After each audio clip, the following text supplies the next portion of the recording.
3D characters को किन softwares के सहारे बनाया गया? आखिर क्यों लिया मिनी माइक्रोबॉट्स ने तैयार होने में ज्यादा समय? आज हम बात करेंगे इंडिया के रोबोटिक्स जनरी की सबसे शानदार मूवी फ्रेंचाइजी रोबोट के बारे में। रोबोट फ्रेंचाइजी के अंदर अब तक टोटल 2 मूवीज बन गई हैं, रोबोट मूवी और उसका सीक्वल रोबोट 2.0, जो कि एक बड़ी बजट ब्लॉकबस्टर मूवी साबित हुई। रोबोट मूवी एक 3D में शूट की गई मूवी है, जो कि पूरी तरह से 3D में तैयार की गई और एक भी सीन 2D में नहीं बनाया गया। एक 3D सीन को तैयार करने के लिए बहुत ज्यादा एडिटिंग करने की जरूरत पड़ती है और सीन को काफी अलग अलग सॉफ्टवेयर्स में तैयार की जाता है, जिसमें सबसे ज्यादा इस्तेमाल किया जाता है एडोब फोटोशॉप और एडोब आफ्टर इफेक्ट्स, और मूवी के लिए यूज किया जाता है एडोब प्रीमियर प्रो। लेकिन आफ्टर इफेक्ट्स सॉफ्टवेयर भी VFX और विजुअल इफेक्ट्स तक ही सीमित है और रोबोट जैसी 3D मूवी को तैयार करने के लिए सिर्फ VFX सॉफ्टवेयर से बात नहीं बनती। इसके लिए इस्तेमाल किए जाते हैं 3D सॉफ्टवेयर, जिसके लिए इस्तेमाल किए जाते हैं ऑटोडेस्क, 3ds Max और ऑटोडेस्क माया, जिनमें 3D में कैरेक्टर, सीन्स, यहाँ तक कि पूरा एनवायरनमेंट तैयार किया जा सकता है। मैक्स और माया में किरदार को तैयार करने के बाद उनको ब्लेंडर और स्केचअप जैसे सॉफ्टवेयर्स में और भी ज्यादा ग्रूव किया जाता है और उनकी डिटेलिंग पे काम किया जाता है। रोबोट 3.0 मूवी में भी 3D एडिटिंग के काफी इस्तेमाल होने वाले हैं, जिसमें सबसे ज्यादा काम था मूवी के सबसे खास कैरेक्टर 3.0 मिनो माइक्रोबॉट्स, जिन्हें 3D सॉफ्टवेयर्स में तैयार किया गया है। सबसे पहले रोबोट्स को मैक्स और माया सॉफ्टवेयर्स में तैयार किया जाता है और उसके बाद उनमें रिगिंग की और टेक्सचरिंग की जाती है, जिससे पूरे रोबोट तैयार करने के बाद उनकी एडिटिंग करने के बाद उनके सीन्स तैयार किए जाते हैं। उन सीन्स को एडोब आफ्टर इफेक्ट्स का इस्तेमाल करने के बाद उनको फिनिशिंग दी जाती है और मूवीज के लिए परफेक्ट तरीके से तैयार किया जाता है। रोबोट 2.0 में हमने देखा कि 3.0 एक अकेला मिनो माइक्रोबॉट नहीं था, बल्कि एक पूरी की पूरी माइक्रोबॉट्स की आर्मी थी, जिस वजह से मूवी के 3D सीन्स को बनाने में ज्यादा समय और ज्यादा बारीकी की जरूरत थी, जिस वजह से मूवी के ऊपर 15 VFX कंपनीज से भी ज्यादा कंपनीज काम कर रही थी। आपके इस मूवी के बारे में और इस कॉन्सेप्ट के बारे में क्या विचार है, हमें कमेंट सेक्शन में जरूर बताइएगा। इसी के साथ खत्म करते हैं आज की इस वीडियो को लाइक और शेयर जरूर करें, साथ ही अपने दोस्तों के साथ इसे शेयर करें और हमारे चैनल को सब्सक्राइब करना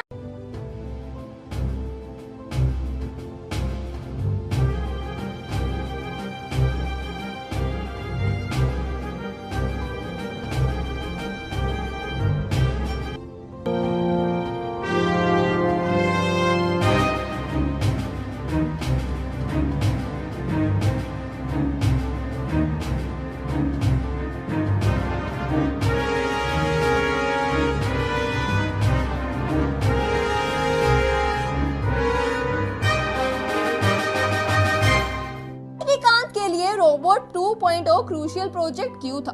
क्या अक्षय एक एंटागोनिस्ट के साथ साथ प्रोटोगोनिस्ट भी थे? इन सभी सवालों के जवाब आपको इस वीडियो में मिल जाएंगे, तो वीडियो को पूरा जरूर देखिएगा। मैं प्रियंका स्वागत करती हूँ आप सभी का बॉलीवुड स्टूडियोज में, जहां आज हम बात करेंगे डायरेक्टर शंकर द्वारा बनाई गई मूवी फ्रेंचाइजी रोबोट के बारे में, जिसकी एक्चुअल टाइटल एंथ्रियन। रोबोट 2.0 मूवी के काफी बड़ी ब्लॉकबस्टर मूवी रही थी और मूवी के बारे में काफी ऐसे फैक्ट्स हैं जिनके बारे में शायद ही आपने कभी सुना होगा। रोबोट 2.0 रजनीकांत के लिए एक बहुत ही ज्यादा स्पेशल मूवी थी। उन्होंने बताया था कि एंथ्रियन यानी कि रोबोट उनके करियर की एक बहुत ही खास मूवी थी और वो उस मूवी के सीक्वल पे काम 2010 से ही करना चाहते थे। मगर इसके अलावा रोबोट 2.0 मूवी रजनीकांत के करियर और लाइफ के लिए भी एक बहुत ही ज्यादा क्रूशियल मूवी थी, क्योंकि रोबोट 2.0 मूवी से पहले की कुछ मूवी रजनीकांत की अंडर परफॉर्म करी बॉक्स ऑफिस के ऊपर और उनका पॉलिटिकल और मूवी फ्यूचर टोटली डिपेंडेंट था रोबोट 2.0 की सक्सेस रेशियो के ऊपर। रोबोट 2.0 मूवी अपनी प्रीक्वल मूवी के लगभग 8 साल बाद आई थी और रजनीकांत ने इस मूवी में भी डबल रोल किया था और इसमें कोई शक नहीं कि रजनीकांत की परफॉर्मेंस बिल्कुल ही आउटस्टैंडिंग थी। उन्होंने अपने दोनों ही किरदारों को जस्टिस दिया और बखूबी निभाया भी। 8 साल के लंबे गैप के बावजूद रोबोट के कैरेक्टर में वही एनर्जी, वही डेप्थ देखने को मिली ऑडियंस को, जिसकी तारीफ के हकदार हैं रजनीकांत। रोबोट 2.0 मूवी की डबिंग के वक्त बाकी एक्टर्स की मल्टी लैंग्वेज डबिंग की गई, लेकिन अक्षय कुमार की हिंदी डबिंग नहीं की गई, बल्कि अक्षय ने खुद ही अपनी आवाज दी थी रोबोट 2.0 मूवी की हिंदी डब के लिए। यानी कि अक्षय ने इस मूवी की डबिंग के लिए तमिल और हिंदी दोनों लैंग्वेजेस में बात की थी। मूवी में जिस कैरेक्टर को मेन विलन माना गया यानी कि अक्षय कुमार को, जो कि पक्षी राजा के किरदार को निभाते हैं, असल में वो मूवी के एक्चुअल विलन नहीं है। असल में तो वो एक क्लोजेस्ट एनवायरमेंटलिस्ट थे जो कि सख्त खिलाफ थे मोबाइल फोन कंपनीज के, जो कि लगातार रेडिएशंस को इंक्रीज करती रहती है और उन रेडिएशन से सीधा इफेक्ट पड़ता है बर्ड को। और पक्षी राजा को बर्ड से बहुत ही ज्यादा प्यार था और मोबाइल कंपनीज के हाई रेडिएशंस के वो सख्त खिलाफ थे। यानी असल में रोबोट 2.2 मूवी के विलन माना जा रहा पक्षी राजा की डेप्थ स्टोरी में वो अपने आप में एक हीरो थे। आपके इस मूवी के बारे में और मूवी के कॉन्सेप्ट के बारे में क्या विचार है, हमें कमेंट करके जरूर बताइएगा। और इसी के साथ खत्म करते हैं ये सिलसिला कहने का कुछ अनकहा और सुनाने का कुछ अनसुना। इस वीडियो को लाइक करना ना भूलें, शेयर भी करें अपने दोस्तों को और बॉलीवुड की सभी लेटेस्ट न्यूज एंड इन्फॉर्मेशन सबसे पहले जानने के लिए नीचे दिए गए रेड सब्सक्राइब बटन पर क्लिक करें और जुड़ जाइए हमारे चैनल बॉलीवुड स्टूडियोज के साथ। आज की स्क्रिप्ट लिखी है अभिषेक मिकी ने।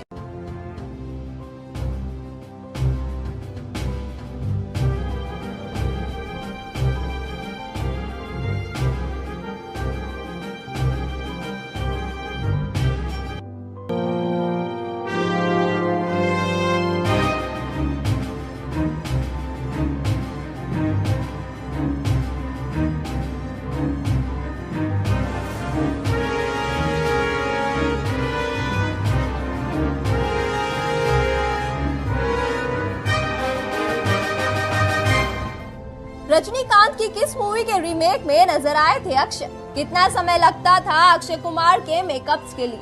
इन सभी सवालों के जवाब आपको इस वीडियो में मिल जाएंगे, तो इस वीडियो को पूरा जरूर देखिएगा। मैं प्रियंका स्वागत करती हूँ आप सभी का बॉलीवुड स्टूडियोज में, जहां आज हम बात करेंगे डायरेक्टर शंकर द्वारा तैयार की गई एक मास्टरपीस मूवी फ्रेंचाइजी जो कि बॉलीवुड इंडस्ट्री की शान है। हम बात कर रहे हैं सुपरस्टार रजनीकांत की robotic movie robot 2.0 movie Bollywood industry का नायाब हीरा है, जिसे तराशा था डायरेक्टर शंकर ने और उन्होंने इस मूवी को पूरी तरह से 3D में तैयार किया था। यानी किसी ब्लफ के सहारा लेकर उसे 2D से 3D कन्वर्ट नहीं किया गया। मूवी के VFX और विजुअल इफेक्ट्स के अलावा मूवी के मेन विलन अक्षय कुमार के ऊपर भी बहुत ज्यादा काम किया गया था। अक्षय कुमार रोबोट 2.0 मूवी के मेन विलन थे और फिल्म मेकर्स ने उनके लुक्स पर बहुत काम किया गया था। विलेन पक्षी राजा, जो कि पक्षियों के साथ हो रहा अत्याचार के सख्त खिलाफ थे, क्योंकि नेटवर्क कंपनीज लगातार रेडिएशंस को इंक्रीज करती जा रही थी, जिसका सीधा इफेक्ट बर्ड्स को ऊपर होता था, जिसके पक्षी राजा सख्त खिलाफ थे। अक्षय कैरेक्टर को एक बर्ड लाइक क्रिएचर के रूप में दिखाने के लिए उनको लुक्स को लेकर काफी एक्सपेरिमेंट्स किए गए। उन्हें परफेक्ट लुक देने के लिए मेकअप आर्टिस्ट की एक टीम हर रोज 3.5 घंटे अक्षय के मेकअप पर काम करती थी। अक्षय कुमार ने एक इंटरव्यू में इस बात का खुलासा किया कि पूरी फिल्म के दौरान उनके लिए ये सबसे मुश्किल प्रोसेस था कि हर रोज घंटों तक शांति से बैठकर 3 लोगों को खुद की बॉडी पर काम करते हुए देखना, ताकि प्रोस्थेटिक्स में कोई कमी ना रह जाए। रोबोट 2.0 मूवी में सुपरस्टार थलाइवा रजनीकांत और बॉलीवुड के खिलाड़ी अक्षय कुमार दोनों ने पहली बार एक दूसरे के साथ मिलकर किसी मूवी में काम किया था। दोनों एक्टर्स ने इनडायरेक्टली सेम मूवी जरूर की थी, जैसे कि 2005 में रजनीकांत ने चंद्रमुखी मूवी में जिस किरदार को निभाया था, उसी किरदार को अक्षय कुमार ने बॉलीवुड में तैयार की गई चंद्रमुखी मूवी की रीमेक भूल भुलैया मूवी में निभाया था। आपके इस मूवी के बारे में और इस कॉन्सेप्ट के बारे में क्या विचार है, हमें कमेंट सेक्शन में जरूर बताइएगा। तो चलिए खत्म करते हैं ये सिलसिला कहने का कुछ अनकहा और सुनाने का कुछ अनसुना। इसी के साथ खत्म करते हैं आज की वीडियो को। इस वीडियो को लाइक और शेयर करना ना भूलें, साथ ही सब्सक्राइब करें हमारे चैनल बॉलीवुड स्टूडियोज को। आज के स्क्रिप्ट के राइटर हैं अभिषेक मिकी।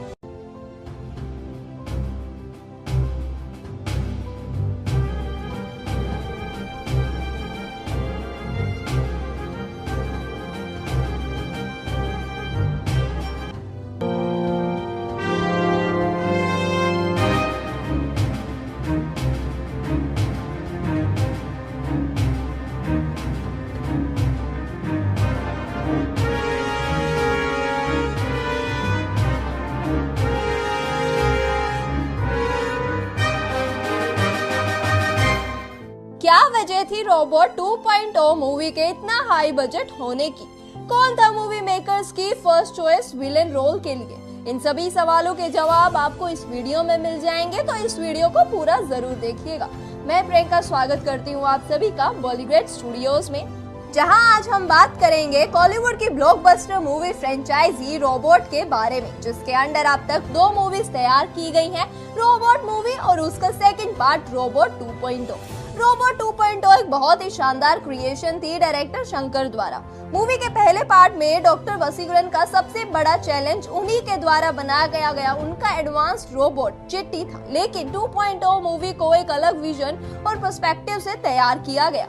2.0 के फिल्म मेकर्स ने पहले मूवी की ऑर्निथोलॉजिस्ट रोल, जो कि चिट्टी और वसीकरण दोनों का ही दुश्मन होने वाला था, इस रोल के लिए मेकर्स की सबसे पहली चॉइस थी हॉलीवुड स्टार अनलोड। मेकर्स ने ये रिवील किया था कि उन्होंने अनलोड को कास्ट करने का सोचा, इवन यहाँ तक कि अनलोड से उनकी बातें और डेट्स का डिस्कशन जारी था, लेकिन कुछ रीजंस की वजह से उनके कॉन्ट्रैक्ट्स कंप्लीट नहीं हो सके, जिसकी वजह से हॉलीवुड और इंडिया का ये कॉन्ट्रैक्ट भी एक कॉन्ट्राडिक्टरी प्रोजेक्ट ही रहा। मूवी के मेन विलन पक्षी राजा के किरदार को आमिर खान के लिए भी रेफर किया गया और उन्हें इस रोल का ऑफर भी दिया गया, लेकिन कहीं ना कहीं ये रोल अक्षय कुमार की किस्मत में ही था और वो बन गए इस मूवी के मेन विलन, और उन्होंने इस रोल को बखूबी निभाया भी।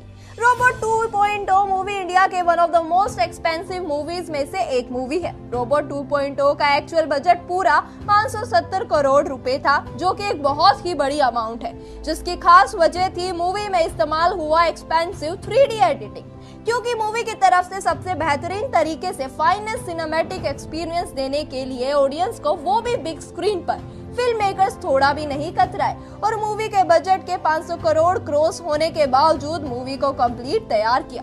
उन्होंने हेजिटेशन बिल्कुल भी नहीं अपनी दी अपने पॉकेट्स खाली करने के लिए।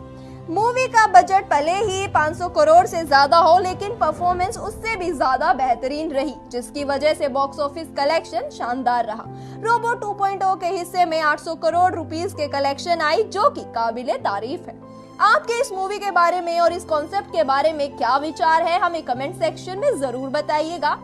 तो चलिए खत्म करते हैं ये सिलसिला, कहने का कुछ अनकहा और सुनाने का कुछ अनसुना, और इसी के साथ खत्म करते हैं आज की वीडियो को। इस वीडियो को लाइक करना ना भूलें, शेयर भी करें अपने दोस्तों को, और बॉलीवुड की सभी लेटेस्ट न्यूज एंड इन्फॉर्मेशन सबसे पहले जानने के लिए सब्सक्राइब करें हमारे चैनल बॉलीवुड स्टूडियोज को।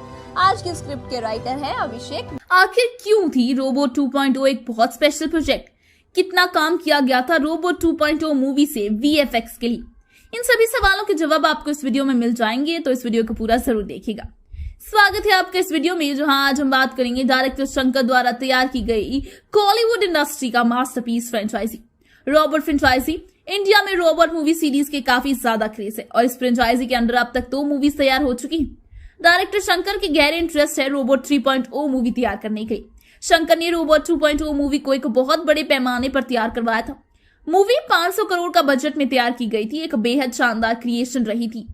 मूवी के में जो मेन विलन थे अक्षय कुमार ने अपने एक इंटरव्यू में बताया कि पूरी रोबोट 2.0 मूवी को असल में 3D में ही शूट किया गया था, ना कि मूवी को 2D में फॉर्मेट में बनाकर फिर 3D में कन्वर्ट किया गया।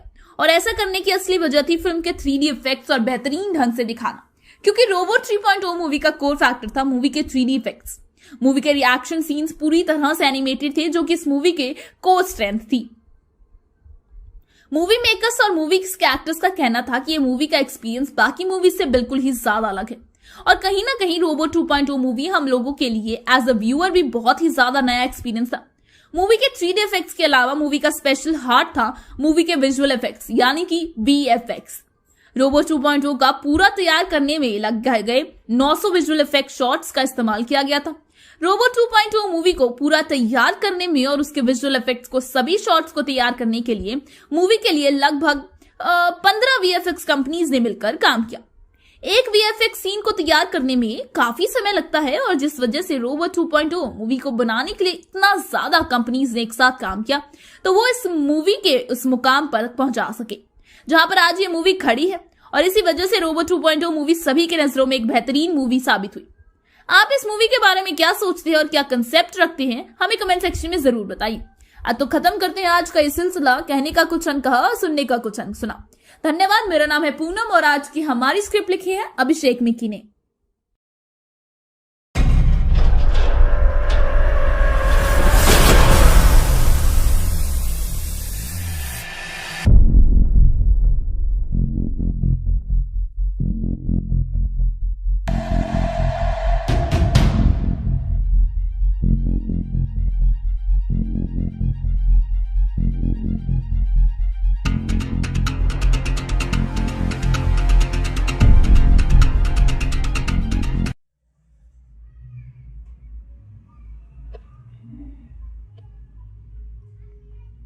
रोबोट 3.0 में क्या दिखेंगे 2.0 वाले लाल माइक्रो रोबोट्स?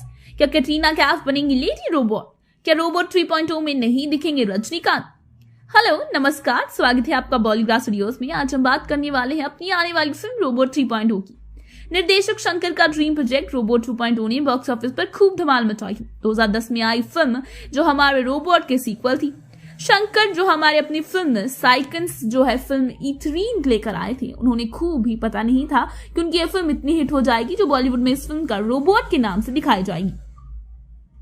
इस फिल्म में रजनीकांत और Aishwarya Rai main lead role में थे। रजनीकांत ने इस फिल्म में रोबोट चिट्टी का किरदार निभाया। फिल्म की कहानी और कलाकारों के अभिनय को दर्शकों ने खूब पसंद किया और ये फिल्म आगे चलकर सुपर डुपर हिट हो गई। आपको बता दें कि इसके दूसरे सीक्वल रोबोट 2.0 ने 700 करोड़ ग्रॉस कमाई की थी, जो कॉलीवुड के सबसे ज्यादा कमाई करने वाली पहली फिल्म बन गई। फिल्म 2.0 में रजनीकांत, अक्षय कुमार और एमी जैक्सन में लीड में थी। रोबोट 2.0 को जो हमारे लाइका प्रोडक्शन के प्रोड्यूस किया था, जो लगभग 600 करोड़ रुपए के शानदार बजट पर बनाई गई थी। फिल्म में सुधांशु पांडे, आदिल हुसैन, कला भवन सोजन और रियाज खान सपोर्टिंग रोल में थी। रोबोट 2.0 के टेक्निकल क्रू जो हमें संगीतकार AR रहमान, सिनेमाटोग्राफर नीरव शाह और एडिटर एंथनी शामिल थे। रोबोट 2.0 का ट्रेलर लॉन्च के समय निर्देशक शंकर ने एक सवाल के जवाब में कहा, 3.0 का फ्यूचर भी आ सकता है। मेरे पास 2.0 के सीक्वल के लिए कुछ नए आइडियाज हैं। अगर मैं एक अच्छा स्क्रिप्ट लिख पाता हूं तो निश्चित रूप से 3.0 हो सकता है। आपको बता दें, सुपरस्टार रजनीकांत ने सीक्वल में 2010 में आई फिल्म रोबोट के डॉक्टर वसीकरण और चिट्टी के रूप में अपने रोल को दोहराया था। बॉलीवुड के अक्षय कुमार ने एक पक्षी विज्ञान डॉक्टर पक्षी राज की भूमिका निभाते हुए इस फिल्म के जरिए कॉलीवुड में डेब्यू किया। यह फिल्म में विलन बन गए नजर आए थे और बॉलीवुड के खिलाड़ी कुमार ने एक फिल्म का ध्यान अपनी ओर ले लिया। फिल्म का लुक कुछ ऐसा ही था, जो भी का ध्यान अपनी ओर एक्ट्रेस कर रहा था और जो अट्रैक्ट हुआ, लेकिन पूरा लुक एक कौवे की तरह था, जिसका बड़ी बड़ी बहुत सेवद बाल और लाल आंख और साथ ही उन्होंने कौवे के पंखों वाले शैतान जैकेट पहन रखी थी। इस लुक में अक्षय कुमार बहुत ही खतरनाक और जबरदस्त लग रहे थे। एमी जैक्सन की इस फिल्म में एक महत्वपूर्ण भूमिका निभाते नजर आए थे। एमी जैक्सन फिल्म में रोबोट के रोल में थी।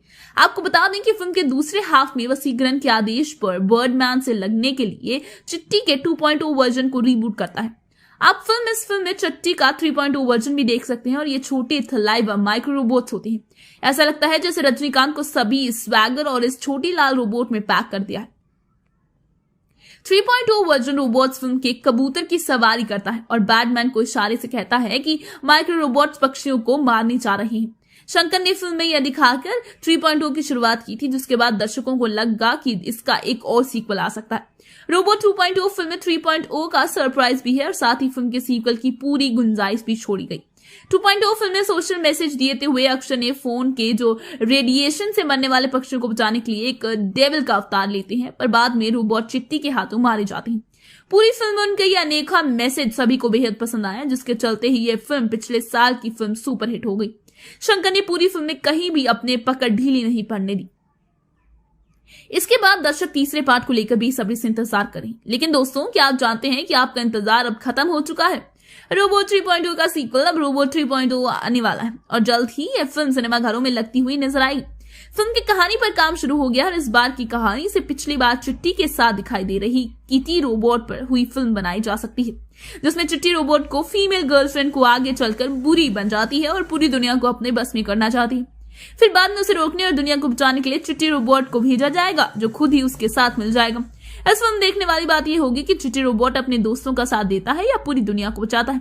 खैर, इसके बारे में तो इस फिल्म को देखने के बाद ही पता चलेगा, या हो सकता है कि फिल्म की कहानी आगे चलकर चेंज हो जाए।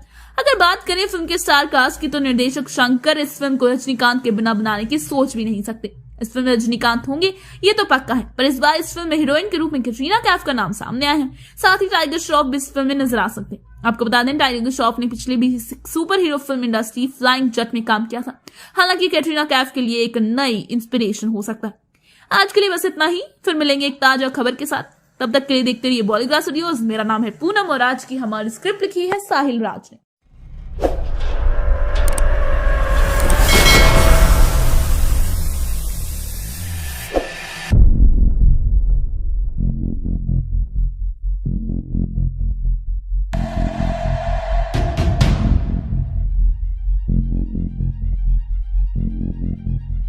आखिर शंकर के डायरेक्शन में पहली फिल्म कौन सी थी? अनियन के हिंदी वर्जन में नजर आएंगे कौन से बॉलीवुड स्टार, एक साथ काम करने वाले शंकर और रजनीकांत की पहली फिल्म कौन सी थी। तो हेलो नमस्कार, स्वागत है आपका बॉलीवुड स्टूडियोज में और मैं हूं अनुष्का त्यागी। आज हम बात करने वाले हैं आने वाली फिल्म रोबोट 3.0 की। दोस्तों आपको बता दूं कि षणमुगम शंकर एक बहुत अच्छे निर्देशक और लेखक है जिन्होंने लाखों लोगों का दिल जीता है। फिल्म में आने से पहले शंकर एक क्वालिटी कंट्रोलर सुपरवाइजर थे। एक इंटरव्यू में शंकर ने कहा कि जब वो अपना फोन उठाते हैं तो वो हमेशा खुद को शंकर द डायरेक्टर कहकर इंट्रोड्यूस करते हैं। रजनीकांत और कमल हसन जैसे तमिल सिनेमा के दिग्गजों के साथ काम करने के बाद शंकर ने खुद को लेजेंड का दर्जा दिया है। चलिए आज बात करते हैं इनकी 11 बेस्ट फिल्मों के बारे में। तो दोस्तों पहली फिल्म है जेंटलमैन। शंकर के निर्देशन में बनी ये पहली फिल्म बॉक्स ऑफिस पर ब्लॉकबस्टर बन गई थी और इसे पॉजिटिव रिव्यूज मिले थे। उस समय में हाई बजट में बनी फिल्म को इसके प्लॉट और थीम के लिए काफी सराहना मिली थी। फिल्म में AR रहमान ने म्यूजिक दिया था। अर्जुन सर्जा और मधु की मेन लीड में बनी इस फिल्म ने कई राज्य पुरस्कार और फिल्म फेयर भी मिले थे। अब बात करते हैं उनकी दूसरी हिट फिल्म कदालन के बारे में, जिसमें प्रभुदेवा और नगमा मेन रोल में थे, जिसे भी कई प्रशंसा मिली थी। अब दोस्तों बता दूं कि गानों में CGI के उपयोग के लिए फिल्म को सराहा गया था। भारतीय सिनेमा में इस तरह की तकनीक का इस्तेमाल करने वाले पहले शंकर ही थे और उनके साहसी कदम के लिए सराहा गया था उनको। फिल्म में संगीत AR रहमान ने ही दिया था। दोस्तों बता दूं कि फिल्म को 4 राष्ट्रीय फिल्म पुरस्कार मिले थे। तीसरी साइकोलॉजिकल थ्रिलर फिल्म अनियन भ्रष्टाचार के कारण आम आदमी के सामने आने वाली समस्याओं के लिए एक नई धारणा लेकर आई है जो उसके चारों ओर घूमती है। फिल्म में विक्रम ने कानून के पालन करने वाले वकील के रूप में एक्ट किया जिसे मल्टीपल पर्सनालिटी डिसऑर्डर है। स्टार कास्ट में साधा, विवेक, प्रकाश राज, नेतुबुद्धि वेणु और नासिर शामिल थे। फिल्म में म्यूजिक हरीश जयराज ने दी थी।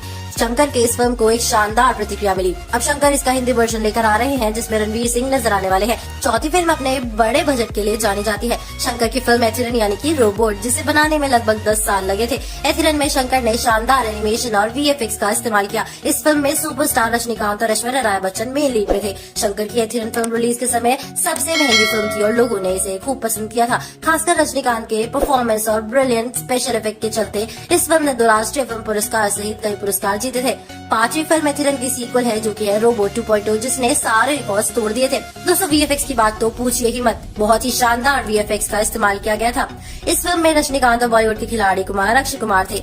लोगों ने इस फिल्म को बहुत पसंद किया था। अगली फिल्म है शिवाजी द बॉस। ये एक साथ काम करने वाले शंकर और रजनीकांत की पहली फिल्म थी जिसने फिर से भ्रष्टाचार पर प्रकाश डाला, जिसके चलते ईमानदार व्यक्ति को मुश्किल होती है। दोस्तों बता दो कि फिल्म में श्रेया शरण और विवेक ने भी महत्वपूर्ण भूमिका निभाई थी। फिल्म एक ब्लॉकबस्टर हिट बन गई थी। फिल्म को राष्ट्रीय पुरस्कार के साथ साथ फिल्म फेयर और विजय पुरस्कार भी मिले थे। 7वीं फिल्म मुधलवन है जिसमें अर्जुन सर्जा, मनीषा कोइराला और रघुवरन लीड रोल में थे। बाद में इस फिल्म को हिंदी में बनाया गया था जिसका नाम था नायक, जिसमें अनिल कपूर और रानी मुखर्जी लीड रोल में थे। फिल्म एक ब्लॉकबस्टर हिट थी और 200 दिनों तक सिनेमा घरों में चली और कई राज्य पुरस्कार जीते। अब बात करते हैं फिल्म आई की। ये फिल्म विक्रम और एमी जैक्सन स्टारर है। दोस्तों बता दूं कि इंडस्ट्री में शंकर जैसे फिल्मकार होने पर कुछ भी कम होने की उम्मीद नहीं की जा सकती। फिल्म की प्लॉट अच्छी तरह से लिखी गई थी और यहाँ तक की मिलीजुली रिस्पॉन्स के बाद आई बॉक्स ऑफिस पर सफल रही और दर्शकों से जबरदस्त प्रतिक्रिया मिली थी। दोस्तों शंकर और विक्रम की साझेदारी ने हमेशा प्रशंसकों को स्क्रीन पर जादू दिखाया है। तो दोस्तों अगली फिल्म इंडियन है। इसमें भी फिल्म निर्माता भ्रष्टाचार नामक समस्या पर प्रकाश डालते हैं। फिल्म इंडियन में कमल हसन ने डबल रोल निभाया है और इस फिल्म में मनीषा कोइराला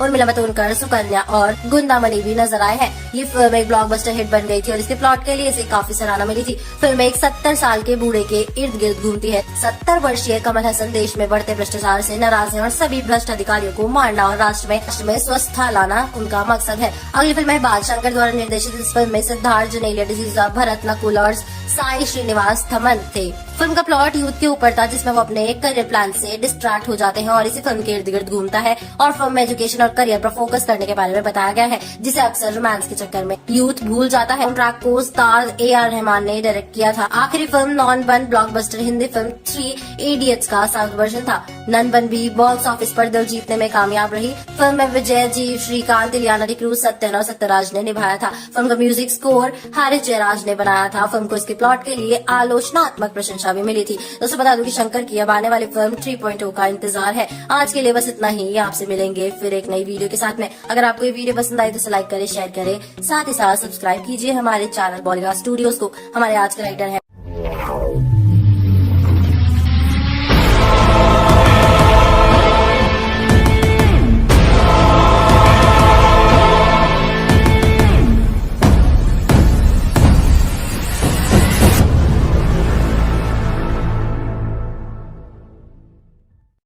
क्या बन सकती है रोबोट 3.0। किसने किया रोबोट 2.0 के कास्ट के लिए कॉस्ट्यूम डिजाइन? रॉकी स्टार और अक्षय कुमार एक दूसरे को 2.0 से पहले कैसे जानते थे? हेलो फ्रेंड्स, आप देख रहे हैं बॉलीग्राफ स्टूडियोज, मैं हूं सोनिका जाल। दोस्तों, जल्द ही कहा जा रहा है कि रोबोट 2.0 के बाद 3.0 में काम किया जाएगा। आपको बता दें, रोबोट 2.0 में रॉकी स्टार ने कॉस्ट्यूम डिज़ाइन किया था। अब वो शंकर के अगले सीक्वल में भी यही काम कर रहे हैं। 2.0 के कॉस्ट्यूम डिज़ाइनर रॉकी स्टार का कहना है कि वो नई साइंस फिक्शन फिल्म में भी काम करेंगे। उन्होंने बताया कि जब वो 2.0 में काम कर रहे थे और जब वो डायरेक्टर से मिले तो उन्हें नहीं पता था कि ये सबसे बड़ी फिल्म बन जाएगी। रॉकी स्टार ने बताया कि मुझे नहीं पता था कि इसमें इतने बड़े पात्र होंगे। उन्होंने बस मुझे बताया कि एक फिल्म है जिसे मैं कर रहा हूँ, क्या आप इसे करना चाहेंगे? और जब शंकर सर आपसे पूछेंगे कि आप इसे करना चाहेंगे तो कौन मना करेगा, क्योंकि वो इतने महान निर्देशक है। फिर उन्होंने मुझे बताया कि रजनीकांत सर फिल्म में हैं, इसीलिए मैंने एक लेजेंड के साथ काम करने का मौका नहीं गंवाना चाहा। मैं पहले से ही बहुत ज़्यादा एक्साइटेड था। फिर उन्होंने बताया कि जब वो सेट पर रजनी सर के साथ काम कर रहे थे तो वो बहुत अद्भुत था, वो बहुत डाउन टू अर्थ है। अक्षय और रॉकी स्टार ने 9 साल तक काम भी किया है। अक्षय कुमार के बारे में बात करते हुए उन्होंने कहा कि मुझे लगता है कि मेरा पहला प्रोजेक्ट अक्षय के साथ लंबे समय तक था, जो कि मोहरा था। आपको बता दें, रॉकी स्टार पहले भी बहुत सारे प्रोजेक्ट कर चुके हैं। उन्होंने लगभग 350 फिल्मों में काम कर चुके हैं। उन्होंने फिल्म क्रिश में भी कॉस्ट्यूम डिज़ाइन किया है। बॉलीवुड में उनकी क्लाइंट लिस्ट में जॉन अब्राहम, बिपाशा बसु, शिल्पा शेट्टी, सलमान खान, कैटरीना कैफ, ऋतिक रोशन और प्रियंका चोपड़ा जैसे सितारे शामिल हैं। रॉकी ने न केवल फिल्मों के लिए कपड़े डिज़ाइन किए बल्कि इंडस्ट्री के अन्य क्षेत्रों में भी काम किया है। उन्होंने ब्राइडल काउचर करना शुरू किया और फिर क्लब वेयर और एसेसरीज, फ्रेग्रेंस इंडस्ट्री में भी हाथ आजमाया। अब उन्होंने एक ही प्लेटफॉर्म पर फैशन और होम डेकोर लाने के उद्देश्य से बेंट चेयर के साथ कोलैबोरेशन किया है। उन्होंने बताया कि फैशन कुछ ऐसा नहीं है जो कपड़े तक सीमित है या जिस तरह से दिखता है। फैशन अपने आप में एक ऐसी दुनिया है जिसमें हम रहते हैं, सांस लेते हैं। ये एक लाइफस्टाइल है। इस बात को ध्यान में रखते हुए मैं कुछ ऐसा करना चाहता था जो फैशन के अनुभव को ऊंचा कर दे। आपको बता दें कि उन्हें कॉस्ट्यूम डिज़ाइन के लिए जी सिने अवार्ड से सम्मानित किया गया। आज के लिए अगर किसी बड़े कॉस्ट्यूम डिज़ाइनर की बात होती है तो उनका नाम ज़रूर शामिल होता है। वहीं आपको बता दें कि एक बार फिर से रोबोट 3.0 में भी वही कॉस्ट्यूम डिज़ाइन करने वाले हैं। आपको कितना इंतज़ार है, नीचे कमेंट सेक्शन में ज़रूर बताइएगा। और इसी तरह के दूसरे अपडेट्स के लिए सब्सक्राइब करिएगा हमारे चैनल बॉलीग्राफ स्टूडियोज़ को।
चिट्ठी का मैसेज बॉक्स इतना इम्पोर्टेंट क्यों है? आखिर क्यों आग में ओवरहीट होने के बावजूद भी जब चिट्ठी ने एक लड़की को उठाया तो उसको जरा भी चोट नहीं लगी? इन सभी सवालों के जवाब आपको इस वीडियो में मिल जाएंगे, तो इस वीडियो को पूरा जरूर देखिएगा। स्वागत है आपका इस वीडियो में, जहां आज हम बात करेंगे डायरेक्टर शंकर द्वारा डायरेक्टेड मूवी एंथ्रन उर्फ रोबोट के बारे में। रोबोट एक बेहतरीन साइंस फिक्शन मूवी थी और चिट्ठी रोबोट के ऊपर बहुत ही गहरी डिटेलिंग की गई थी डायरेक्टर एंड मूवी टीम की तरफ से। मूवी में चिट्ठी के ऊपर बहुत ही ज्यादा शानदार तरीके से काम किया गया है और डायरेक्टर ने पहले ही सभी फ्लॉज को रिमूव कर दिया था। मूवी में जो चीज सबसे इम्पोर्टेंट है वो है चिट्टी की message box screen. Movie makers का कहना है कि चिट्टी के किसी भी एक्शन के ऊपर किसी तरह से सवाल उठाने से पहले मूवी को दोबारा देखकर जिस भी सीन पर डाउट है उसकी मैसेज बार को जरूर चेक करें, आपको आपका जवाब उसी सीन से मिल जाएगा। इस सब के बावजूद भी काफी लोगों का लॉजिकली ये सवाल था, चिट्टी रॉबर्ट टाइटेनियम से तैयार किया गया है और टाइटेनियम 1000 डिग्री तक की गर्मी भी सह सकता है। और सिर्फ इतना ही नहीं, जब टाइटेनियम गर्म होता है तो उसका टेम्परेचर इंक्रीज होकर 600 डिग्री तक चला जाता है। तो रॉबर्ट मूवी में जब चिट्टी बिल्डिंग से एक लड़की को बचाकर बाहर लाते हैं, वो भी उसको अपने हाथों में पकड़कर, तो चिट्टी के टेम्परेचर की वजह से तो उस लड़की को मर जाना चाहिए था। इस सवाल का बखूबी आंसर दिया गया था मेकर्स द्वारा कि जिस वक्त चिट्टी उस लड़की को उठाता है उस वक्त लॉजिकली लड़की की बॉडी को बहुत ज्यादा गर्म ऑब्जेक्ट को टच करने से जलनी चाहिए थी, लेकिन ऐसा कुछ भी नहीं हुआ। इसकी वजह ये है कि जब चिट्टी उस बिल्डिंग में एंटर हुए थे उसी वक्त चिट्टी की स्क्रीन पर ये मैसेज साफ देखा जा सकता था कि कूलेंट वाल्व्स एक्टिवेटेड, यानी कि जैसे ही चिट्टी की बॉडी को एक्सट्रीम टेम्परेचर महसूस हुआ तो उसने खुद ही कूलेंट वाल्व्स यानी कि चिट्टी की बॉडी टेम्परेचर को बैक टू नॉर्मल करने का प्रोसेस शुरू कर दिया था। और यही वजह है कि चिट्टी ने जब उस लड़की को अपने हाथों से उठाया तब उसे कुछ भी नहीं हुआ। ये बिल्कुल वैसे ही है जैसे चिट्टी की स्क्रीन पर ब्लड स्कैन करते वक्त मैसेज आया था analysing DNA. So next time अगर किसी को किसी भी तरह का डाउट हो चिट्टी रोबोट, तो उसके मैसेज बॉक्स को अच्छे से जरूर देखें। आपके इस मूवी के बारे में और मूवी के कॉन्सेप्ट के बारे में क्या विचार है हमें कमेंट सेक्शन में जरूर बताइएगा। और इसी के साथ खत्म करते हैं ये सिलसिला कहने का कुछ अनकहा और सुनाने का कुछ अनसुना। इस वीडियो को लाइक करना मत भूलना और शेयर भी करना अपने दोस्तों को। और बॉलीवुड की सबसे लेटेस्ट न्यूज एंड इन्फॉर्मेशन सबसे पहले जानने के लिए नीचे दिए गए रेड सब्सक्राइब बटन पर क्लिक करें और जुड़ जाइए हमारे चैनल बॉलीवुड। कौन सी 13 फिल्में हैं जो हिट ही हुई लगातार? कौन है वो डायरेक्टर जिसने दी सिर्फ बॉलीवुड हिट? नन कौन सी हिंदी फिल्म का थी तमिल रीमेक? आज हम बात कर रहे हैं रोबोट नायक हिंदुस्तानी जैसी बेहतरीन फिल्म देने वाले शंकर की। एक बार शुरुआत करने के बाद शंकर लोकप्रियता और कमर्शियल रूप से ऊंचे उठते गए हैं। उनका साउथ में वैसा ही कल्ट है जैसा रजनीकांत का है। करीब 23 साल हो रहे हैं उन्हें काम करते हुए और इन वर्षों में 13 फिल्में का निर्देशन उन्होंने किया है, 9 फिल्मों का निर्माण किया है। उनकी 13 में से 10 फिल्में हमने भी देखी हैं और उस समय होने वाले एक एक बच्चे को याद होगी। उनकी हर कहानी छोटे से आइडिया से आगे बढ़ती है और बहुत सारे अन्य गुणों से एक अच्छी कहानी का रूप पा लेती है। इनकी 10 फिल्मों में जो हिंदी में आई उनकी बात आज हम इस वीडियो में करने वाले हैं। तो आइए उनकी हिंदी में आई 10 फिल्मों पर नजर डालते हैं। पहली द जेंटलमैन 1993 की है, जिसमें हीरो अर्जुन धनवानों को यहाँ चोरी करता है ताकि गरीब बच्चों को उच्च शिक्षा दिला सके। हमसे है मुकाबला 1994 की प्रभु नाम के युवक के बारे में है, जिसमें राज्यपाल की बेटी से प्यार हो जाता है, लेकिन वो साधारण परिवार से है, उसे अपना प्यार भी जीतना है और राज्य में होने वाली बड़ी आतंकी वारदात को भी रोकना है।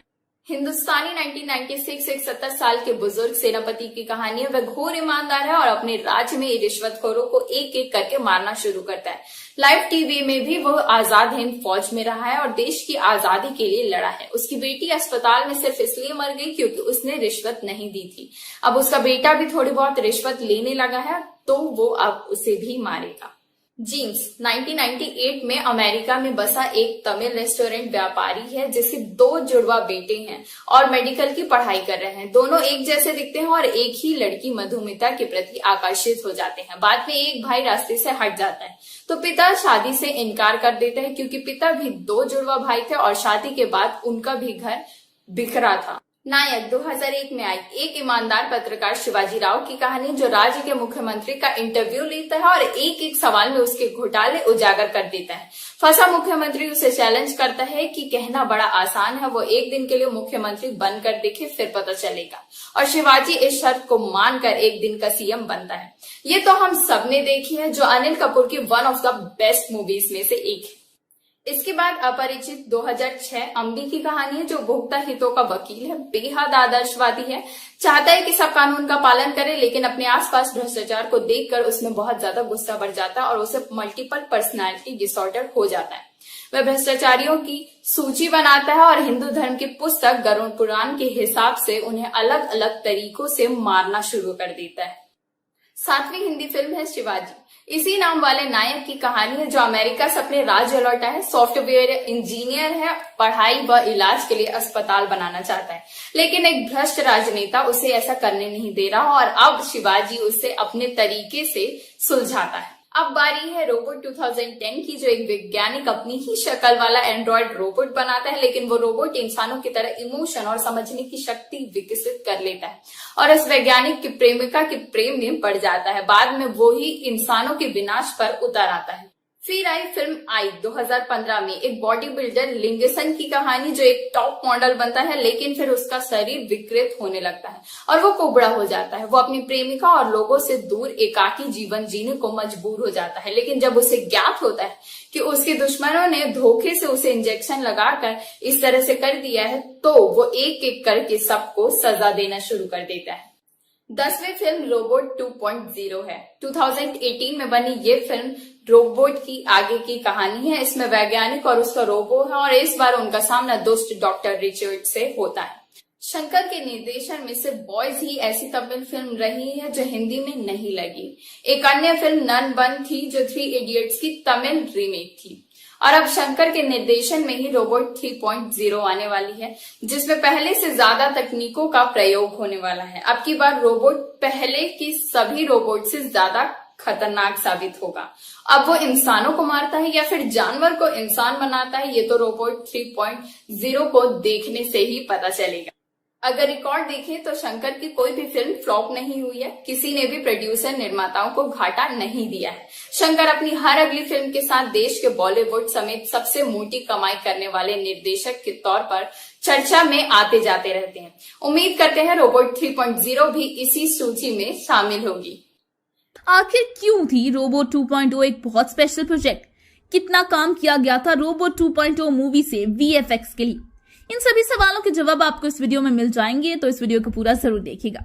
स्वागत है आपका इस वीडियो में, जहां आज हम बात करेंगे डायरेक्टर शंकर द्वारा तैयार की गई कॉलीवुड इंडस्ट्री का masterpiece franchise robot franchise. India में रोबोट मूवी सीरीज के काफी ज्यादा क्रेज है और इस फ्रेंचाइजी के अंदर अब तक 2 मूवीज तैयार हो चुकी हैं। डायरेक्टर शंकर की गहरे इंटरेस्ट है रोबोट 3.0 मूवी तैयार करने की। शंकर ने रोबोट 2.0 मूवी को एक बहुत बड़े पैमाने पर तैयार करवाया था। मूवी 500 करोड़ का बजट में तैयार की गई थी। एक बेहद शानदार क्रिएशन रही थी।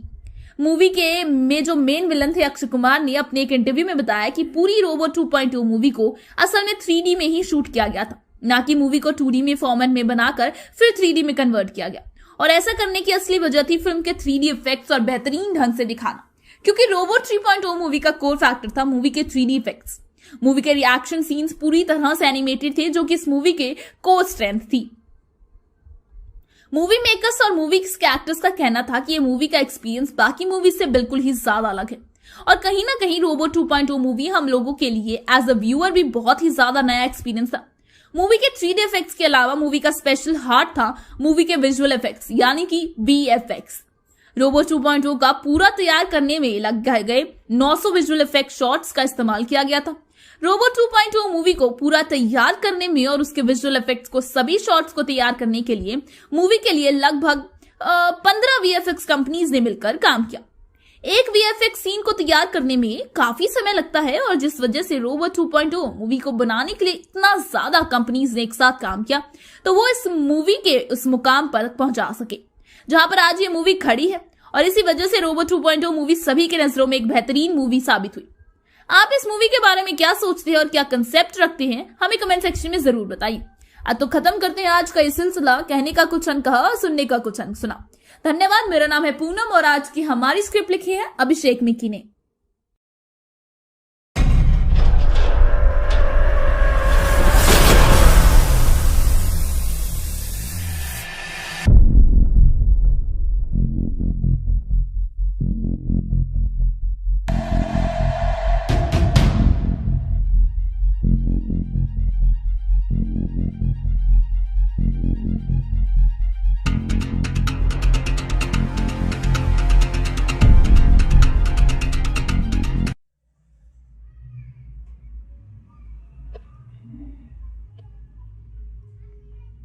रोबोट 3.0 में क्या दिखेंगे 2.0 वाले लाल माइक्रो रोबोट्स?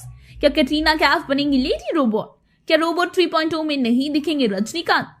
हेलो नमस्कार, स्वागत है आपका बॉलीवुड स्टूडियोज में। आज हम बात करने वाले हैं अपनी आने वाली फिल्म रोबोट 3.0 की। निर्देशक शंकर का ड्रीम प्रोजेक्ट रोबोट 2.0 ने बॉक्स ऑफिस पर खूब धमाल मचाई। 2010 में आई फिल्म जो हमारे रोबोट के सीक्वल थी। शंकर जो हमारे अपनी फिल्म साइकन्स जो है फिल्म E3 लेकर आए थे, उन्होंने खूब ही पता नहीं था कि उनकी यह फिल्म इतनी हिट हो जाएगी जो बॉलीवुड में इस फिल्म का रोबोट के नाम से दिखाई जाएगी। इस फिल्म में रजनीकांत और Aishwarya Rai main lead role में थे। रजनीकांत ने इस फिल्म में रोबोट चिट्टी का किरदार निभाया। फिल्म की कहानी और कलाकारों के अभिनय को दर्शकों ने खूब पसंद किया और ये फिल्म आगे चलकर सुपर डुपर हिट हो गई। आपको बता दें कि इसके दूसरे सीक्वल रोबोट 2.0 ने 700 करोड़ ग्रॉस कमाई की थी, जो बॉलीवुड के सबसे ज्यादा कमाई करने वाली पहली फिल्म बन गई। फिल्म 2.0 में रजनीकांत, अक्षय कुमार और एमी जैक्सन में लीड में थे। रोबोट 2.0 को जो हमारे लाइका प्रोडक्शन के प्रोड्यूस किया था, जो लगभग 600 करोड़ रुपए के शानदार बजट पर बनाई गई थी। फिल्म में सुधांशु पांडे, आदिल हुसैन, कलाभवन सोजन और रियाज खान सपोर्टिंग रोल में थी।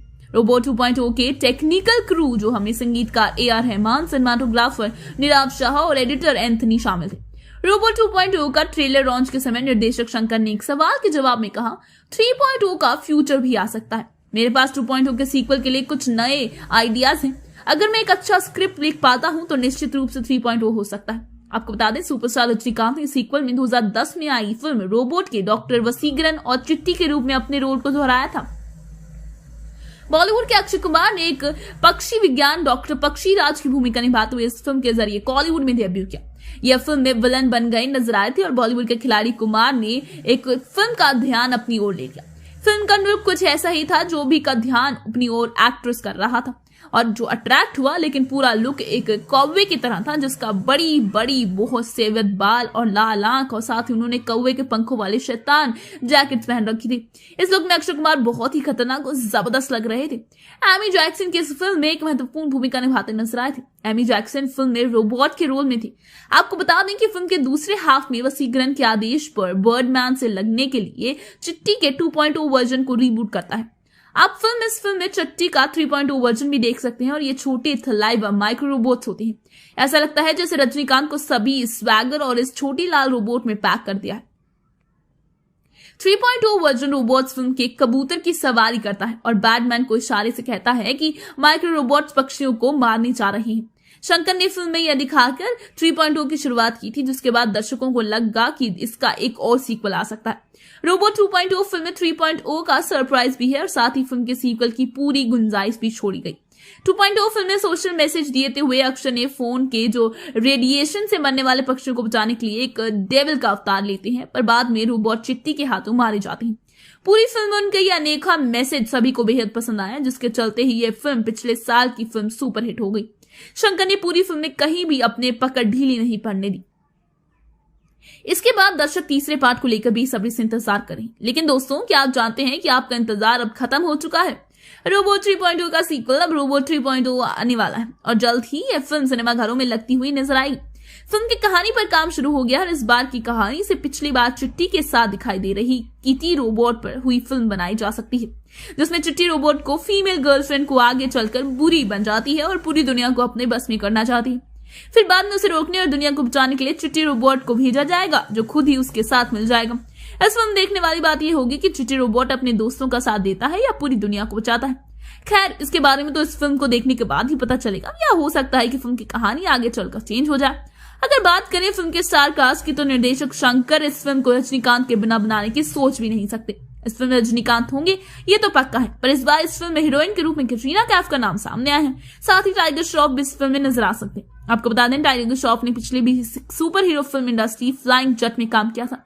हालांकि कैटरीना कैफ के लिए एक नई इंस्पिरेशन हो सकता है। आज के लिए बस इतना ही, फिर मिलेंगे एक ताजा खबर के साथ। तब तक के लिए देखते रहिए बॉलीवुड स्टूडियोज। मेरा नाम है पूनम और आज की हमारी स्क्रिप्ट लिखी है साहिल राज ने।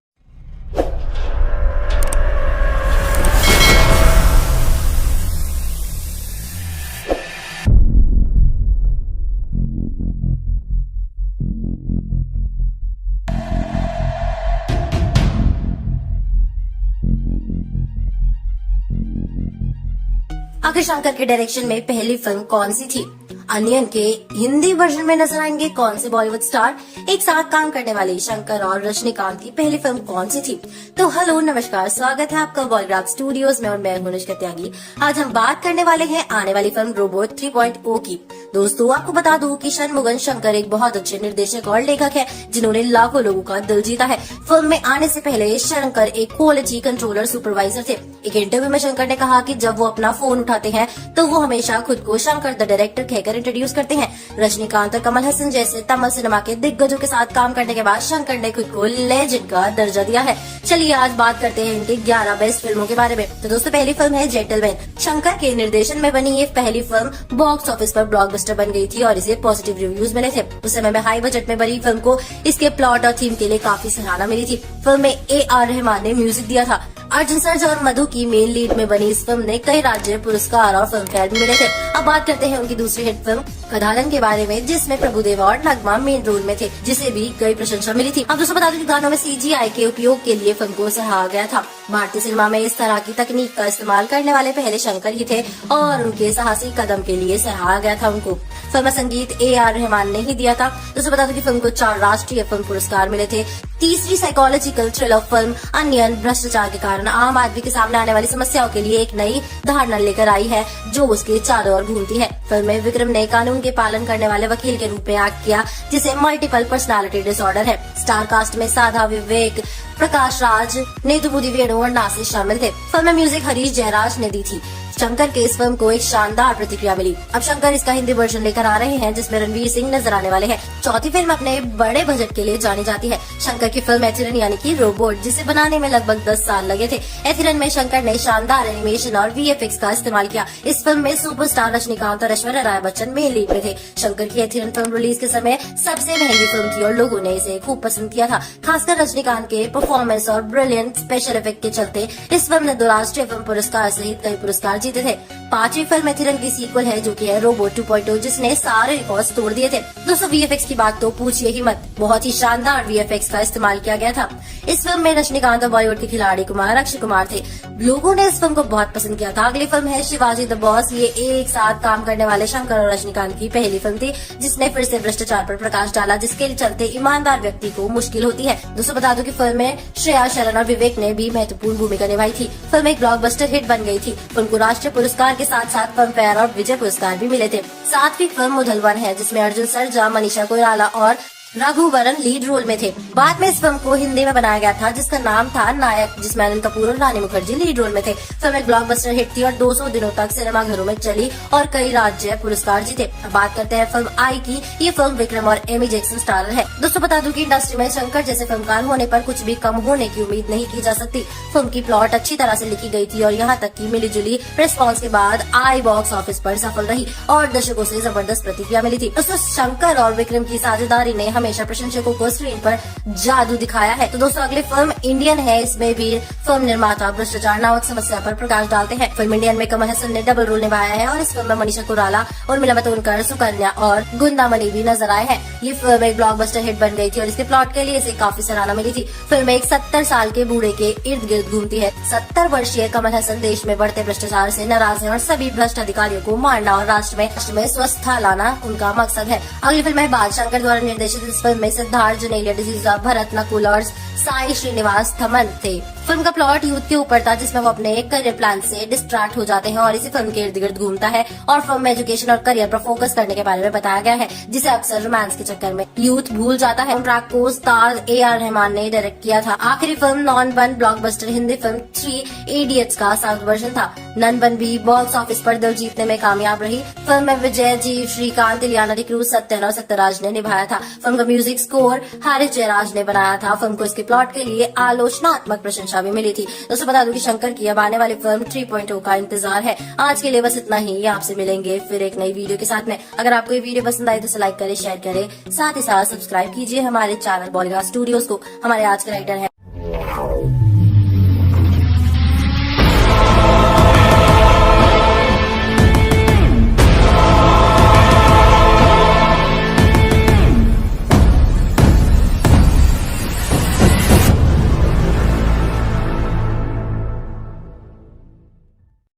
क्या क्या बन सकती है रोबोट 3.0? किसने किया रोबोट 2.0 के कास्ट के लिए कॉस्ट्यूम डिजाइन? रॉकी स्टार और अक्षय कुमार एक दूसरे को 2.0 से पहले कैसे जानते थे?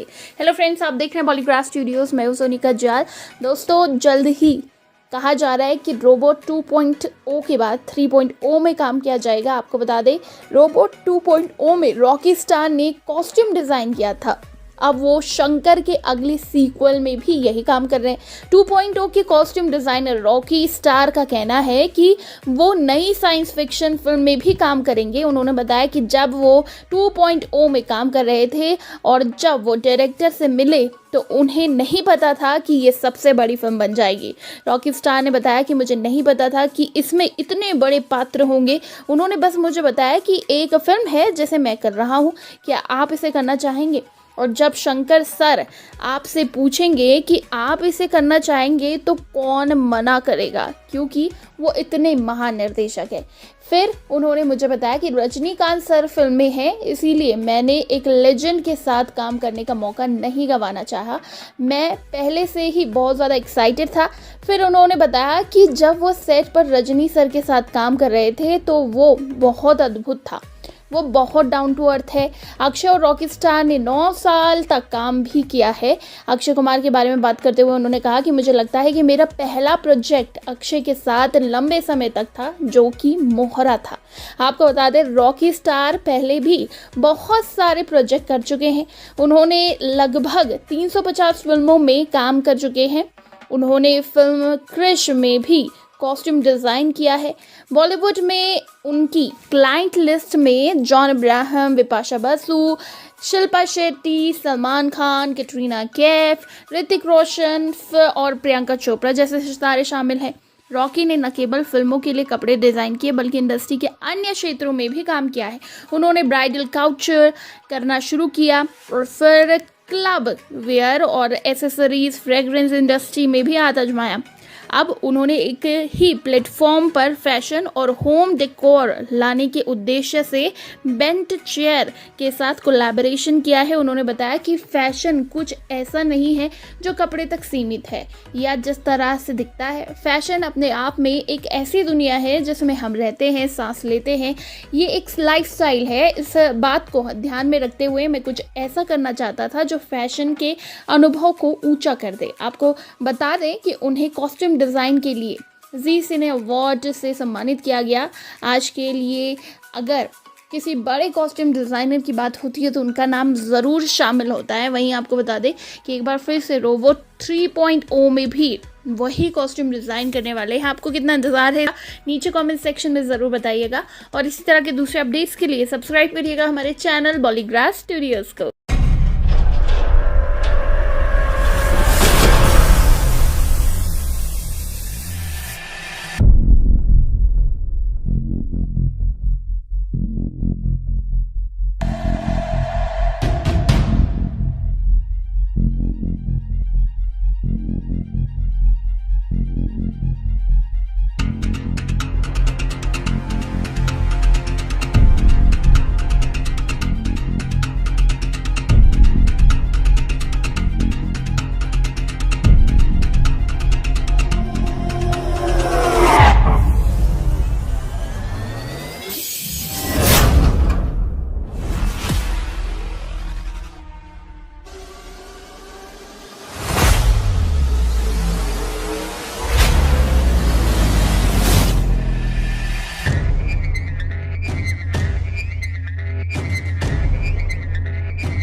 चिट्ठी का मैसेज बॉक्स इतना इम्पोर्टेंट क्यों है? आखिर क्यों आग में ओवरहीट होने के बावजूद भी जब चिट्ठी ने एक लड़की को उठाया तो उसको जरा भी चोट नहीं लगी? इन सभी सवालों के जवाब आपको इस वीडियो में मिल जाएंगे, तो इस वीडियो को पूरा जरूर देखिएगा। स्वागत है आपका इस वीडियो में, जहां आज हम बात करेंगे डायरेक्टर शंकर द्वारा डायरेक्टेड मूवी एंथ्रन उर्फ रोबोट के बारे में। रोबोट एक बेहतरीन साइंस फिक्शन मूवी थी और चिट्ठी रोबोट के ऊपर बहुत ही गहरी डिटेलिंग की गई थी डायरेक्टर एंड मूवी टीम की तरफ से। मूवी में चिट्ठी चिट्टी के ऊपर बहुत ही ज्यादा शानदार तरीके से काम किया गया है और डायरेक्टर ने पहले ही सभी फ्लॉज को रिमूव कर दिया था। मूवी में जो चीज सबसे इम्पोर्टेंट है वो है चिट्टी की message box screen. Movie makers का कहना है कि चिट्टी के किसी भी एक्शन के ऊपर किसी तरह से सवाल उठाने से पहले मूवी को दोबारा देखकर जिस भी सीन पर डाउट है उसकी मैसेज बार को जरूर चेक करें, आपको आपका जवाब उसी सीन से मिल जाएगा। इस सब के बावजूद भी काफी लोगों का लॉजिकली ये सवाल था, चिट्टी रॉबर्ट टाइटेनियम से तैयार किया गया है और टाइटेनियम 1000 डिग्री तक की गर्मी भी सह सकता है। और सिर्फ इतना ही नहीं, जब टाइटेनियम गर्म होता है तो उसका टेम्परेचर इंक्रीज होकर 600 डिग्री तक चला जाता है। तो रॉबर्ट मूवी में जब चिट्टी बिल्डिंग से एक लड़की को बचाकर बाहर लाते हैं, वो भी उसको अपने हाथों में पकड़कर, तो चिट्टी के टेम्परेचर की वजह से तो उस लड़की को मर जाना चाहिए था। इस सवाल का बखूबी आंसर दिया गया था मेकर्स द्वारा कि जिस वक्त चिट्टी उस लड़की को उठाता है उस वक्त लॉजिकली लड़की की बॉडी को बहुत ज्यादा गर्म ऑब्जेक्ट को टच करने से जलनी चाहिए थी, लेकिन ऐसा कुछ भी नहीं हुआ। इसकी वजह ये है कि जब चिट्टी उस बिल्डिंग में एंटर हुए थे उसी वक्त चिट्टी की स्क्रीन पर ये मैसेज साफ देखा जा सकता था कि कूलेंट वाल्व्स एक्टिवेटेड, यानी कि जैसे ही चिट्टी की बॉडी को एक्सट्रीम टेम्परेचर महसूस हुआ तो उसने खुद ही कूलेंट वाल्व्स यानी कि चिट्टी की बॉडी टेम्परेचर को बैक टू नॉर्मल करने का प्रोसेस शुरू कर दिया था। और यही वजह है कि चिट्टी ने जब उस लड़की को अपने हाथों से उठाया तब उसे कुछ भी नहीं हुआ। ये बिल्कुल वैसे ही है जैसे चिट्टी की स्क्रीन पर ब्लड स्कैन करते वक्त मैसेज आया था analysing DNA. So next time अगर किसी को किसी भी तरह का डाउट हो चिट्टी रोबोट, तो उसके मैसेज बॉक्स को अच्छे से जरूर देखें। आपके इस मूवी के बारे में और मूवी के कॉन्सेप्ट के बारे में क्या विचार है हमें कमेंट सेक्शन में जरूर बताइएगा। और इसी के साथ खत्म करते हैं ये सिलसिला कहने का कुछ अनकहा और सुनाने का कुछ अनसुना। इस वीडियो को लाइक करना मत भूलना और शेयर भी करना अपने दोस्तों को। और बॉलीवुड की सबसे लेटेस्ट न्यूज एंड इन्फॉर्मेशन सबसे पहले जानने के लिए नीचे दिए गए रेड सब्सक्राइब बटन पर क्लिक करें और जुड़ जाइए हमारे चैनल बॉलीवुड।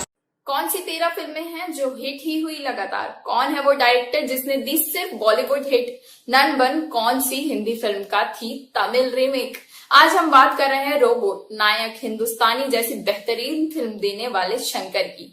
एक बार शुरुआत करने के बाद शंकर लोकप्रियता और कमर्शियल रूप से ऊंचे उठते गए हैं। उनका साउथ में वैसा ही कल्ट है जैसा रजनीकांत का है। करीब 23 साल हो रहे हैं उन्हें काम करते हुए और इन वर्षों में 13 फिल्में का निर्देशन उन्होंने किया है, 9 फिल्मों का निर्माण किया है।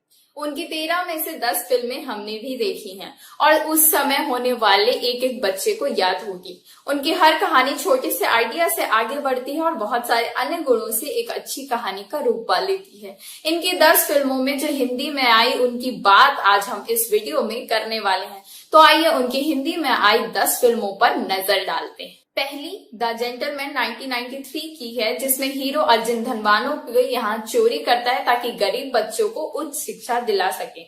हमसे है मुकाबला 1994 की प्रभु नाम के युवक के बारे में है, जिसमें राज्यपाल की बेटी से प्यार हो जाता है, लेकिन वो साधारण परिवार से है, उसे अपना प्यार भी जीतना है और राज्य में होने वाली बड़ी आतंकी वारदात को भी रोकना है।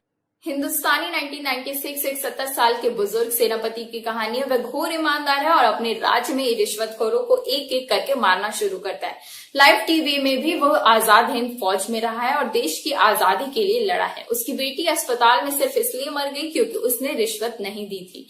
अब उसका बेटा भी थोड़ी बहुत रिश्वत लेने लगा है तो वो अब उसे भी मारेगा। जीन्स 1998 में अमेरिका में बसा एक तमिल रेस्टोरेंट व्यापारी है जिसके 2 जुड़वा बेटे हैं और मेडिकल की पढ़ाई कर रहे हैं। दोनों एक जैसे दिखते हैं और एक ही लड़की मधुमिता के प्रति आकर्षित हो जाते हैं। बाद में एक भाई रास्ते से हट जाता है तो पिता शादी से इनकार कर देते हैं क्योंकि पिता भी 2 जुड़वा भाई थे और शादी के बाद उनका भी घर बिखरा था। नायक 2001 में आई एक ईमानदार पत्रकार शिवाजी राव की कहानी, जो राज्य के मुख्यमंत्री का इंटरव्यू लेता है और एक एक सवाल में उसके घोटाले उजागर कर देता है।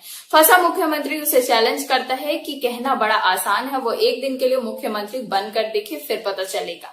और शिवाजी इस शर्त को मानकर एक दिन का सीएम बनता है। ये तो हम सबने देखी है, जो अनिल कपूर की one of the best movies में से एक है। इसके बाद अपरिचित 2006 अम्बी की कहानी है, जो उपभोक्ता हितों का वकील है, बेहद आदर्शवादी है, चाहता है कि सब कानून का पालन करे, लेकिन अपने आसपास भ्रष्टाचार को देखकर उसमें बहुत ज्यादा गुस्सा बढ़ जाता है और उसे मल्टीपल पर्सनालिटी डिसऑर्डर हो जाता है। वह भ्रष्टाचारियों की सूची बनाता है और हिंदू धर्म की पुस्तक गरुड़ पुराण के हिसाब से उन्हें अलग अलग तरीकों से मारना शुरू कर देता है। 7वीं हिंदी फिल्म है शिवाजी। इसी नाम वाले नायक की कहानी है जो अमेरिका से अपने राज्य लौटा है। सॉफ्टवेयर इंजीनियर है, पढ़ाई व इलाज के लिए अस्पताल बनाना चाहता है, लेकिन एक भ्रष्ट राजनेता उसे ऐसा करने नहीं दे रहा और अब शिवाजी उसे अपने तरीके से सुलझाता है। अब बारी है रोबोट 2010 की, जो एक वैज्ञानिक अपनी ही शक्ल वाला एंड्रॉइड रोबोट बनाता है, लेकिन वो रोबोट इंसानों की तरह इमोशन और समझने की शक्ति विकसित कर लेता है और इस वैज्ञानिक की प्रेमिका के प्रेम में पड़ जाता है। बाद में वो ही इंसानों के विनाश पर उतर आता है। फिर आई फिल्म आई 2015 में एक बॉडी बिल्डर लिंगसन की कहानी, जो एक टॉप मॉडल बनता है, लेकिन फिर उसका शरीर विकृत होने लगता है और वो कुबड़ा हो जाता है। वो अपनी प्रेमिका और लोगों से दूर एकाकी जीवन जीने को मजबूर हो जाता है, लेकिन जब उसे ज्ञात होता है कि उसके दुश्मनों ने धोखे से उसे इंजेक्शन लगाकर इस तरह से कर दिया है, तो वो एक एक करके सबको सजा देना शुरू कर देता है। 10वीं फिल्म रोबोट 2.0 है। 2018 में बनी ये फिल्म रोबोट की आगे की कहानी है। इसमें वैज्ञानिक और उसका रोबो है और इस बार उनका सामना दुष्ट डॉक्टर रिचर्ड से होता है। शंकर के निर्देशन में सिर्फ बॉयज ही ऐसी तमिल फिल्म रही है जो हिंदी में नहीं लगी। एक अन्य फिल्म नन 1 थी जो 3 इडियट्स की तमिल रीमेक थी और अब शंकर के निर्देशन में ही रोबोट 3.0 आने वाली है, जिसमें पहले से ज्यादा तकनीकों का प्रयोग होने वाला है। अब की बार रोबोट पहले की सभी रोबोट से ज्यादा खतरनाक साबित होगा। अब वो इंसानों को मारता है या फिर जानवर को इंसान बनाता है, ये तो रोबोट 3.0 को देखने से ही पता चलेगा। अगर रिकॉर्ड देखें तो शंकर की कोई भी फिल्म फ्लॉप नहीं हुई है। किसी ने भी प्रोड्यूसर निर्माताओं को घाटा नहीं दिया है। शंकर अपनी हर अगली फिल्म के साथ देश के बॉलीवुड समेत सबसे मोटी कमाई करने वाले निर्देशक के तौर पर चर्चा में आते जाते रहते हैं। उम्मीद करते हैं रोबोट 3.0 भी इसी सूची में शामिल होगी। क्या कहना था हॉलीवुड डायरेक्टर ऑलिवर का रोबोट फ्रेंचाइजी के बारे में? आखिर किस तरह चिट्टी ने बिना बुक खोले सारे बुक्स को याद कर लिया था? इन सभी सवालों के जवाब आपको इस वीडियो में मिल जाएंगे, तो इसे अंत तक जरूर देखिएगा। नमस्कार दोस्तों, मैं हूं पंखुरी और स्वागत है आप सबका हमारी आज की इस वीडियो में, जहां आज हम बात करेंगे इंडिया की रोबोटिक जीनर की बेस्ट मूवी यानी कि रोबोट फ्रेंचाइजी के बारे में। इस फ्रेंचाइजी में अब तक 2 मूवीज तैयार की गई हैं, रोबोट और रोबोट 2.0। हॉलीवुड की जानी मानी हस्ती और मशहूर डायरेक्टर ऑलिवर स्टोन, जिन्होंने 3 ऑस्कर अवार्ड्स भी जीते हैं, उन्होंने रोबोट मूवी के बारे में अपने विचार शेयर करते हुए कहा कि उनके हिसाब से robot movie Indian film industry की बेस्ट फिल्म है, जिसमें बहुत ही ज़्यादा ओरिजिनलिटी है। यहाँ तक कि मूवी के साउंड एडिटर रसूल पुकुट्टी को भी काफ़ी अप्रिसिएशन मिली थी रोबोट मूवी के लिए, क्योंकि उन्होंने चिट्टी के सीन्स के ऊपर बहुत ही बारीकी से और शानदार तरीके से साउंड एडिटिंग परफॉर्म की थी। चिट्टी के हर एक सीन में जहां वो अपने हाथ चलाता है या फिर वॉक करता है और किसी भी तरीके की मूवमेंट करता है, तो वहां रसूल ने परफेक्ट मशीन साउंड्स को लगाया है। चिट्टी एक बहुत ही शानदार रोबोट है और वो मल्टीटास्किंग में एक्सपर्ट है। डॉक्टर वसीकरण ने चिट्टी को इस तरीके से डिज़ाइन किया है कि वो किसी भी तरीके का काम परफेक्टली कर सकता है।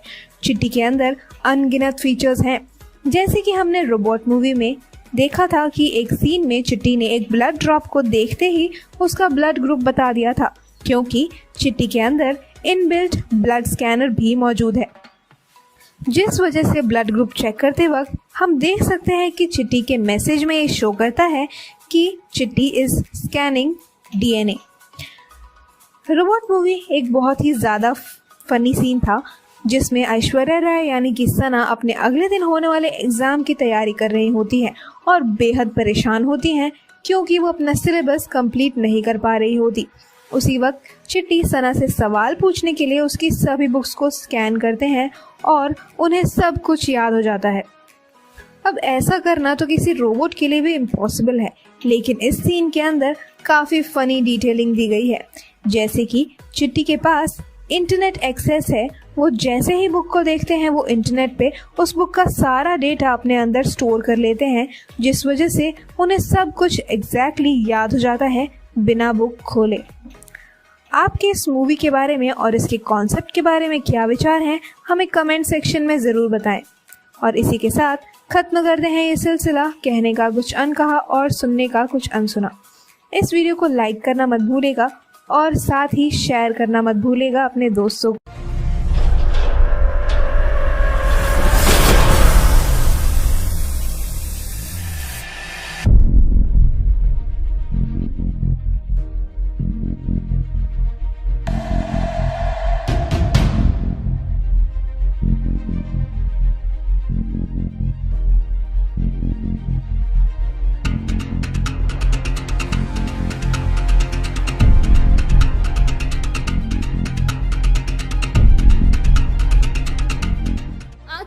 शंकर मानते हैं कि रोबोट मूवी के 4.0 और 5.0 वर्जन भी तैयार किए जा सकते हैं। कितनी मेहनत की है हॉलीवुड टेक्नीशियंस ने चिट्टी के ऊपर? इन सभी सवालों के जवाब आपको इस वीडियो में मिल जाएंगे, तो इस वीडियो को पूरा जरूर देखिएगा। स्वागत है आपका इस वीडियो में, जहां आज हम बात करेंगे हॉलीवुड के फेमस मूवी फ्रेंचाइजी रोबोट के बारे में। डायरेक्टर शंकर ने बताया है कि वो रोबोट 3.0 की स्टोरी के ऊपर काम कर रहे हैं। रोबोट फ्रेंचाइजी की दूसरी मूवी यानी कि रोबोट 2.0 के VFX आर्टिस्ट ने खुद ये बात स्वीकार की है कि उनके लिए भी ये मूवी रोबोट मूवी से भी 10 गुना ज्यादा चैलेंज मूवी थी। यहाँ तक कि मूवी की एडिटिंग के दौरान उन्हें 3D ग्लासेस का इस्तेमाल करना पड़ा था। 2.0 मूवी के स्टैंडर्ड्स किसी हॉलीवुड मूवी से कम नहीं थे।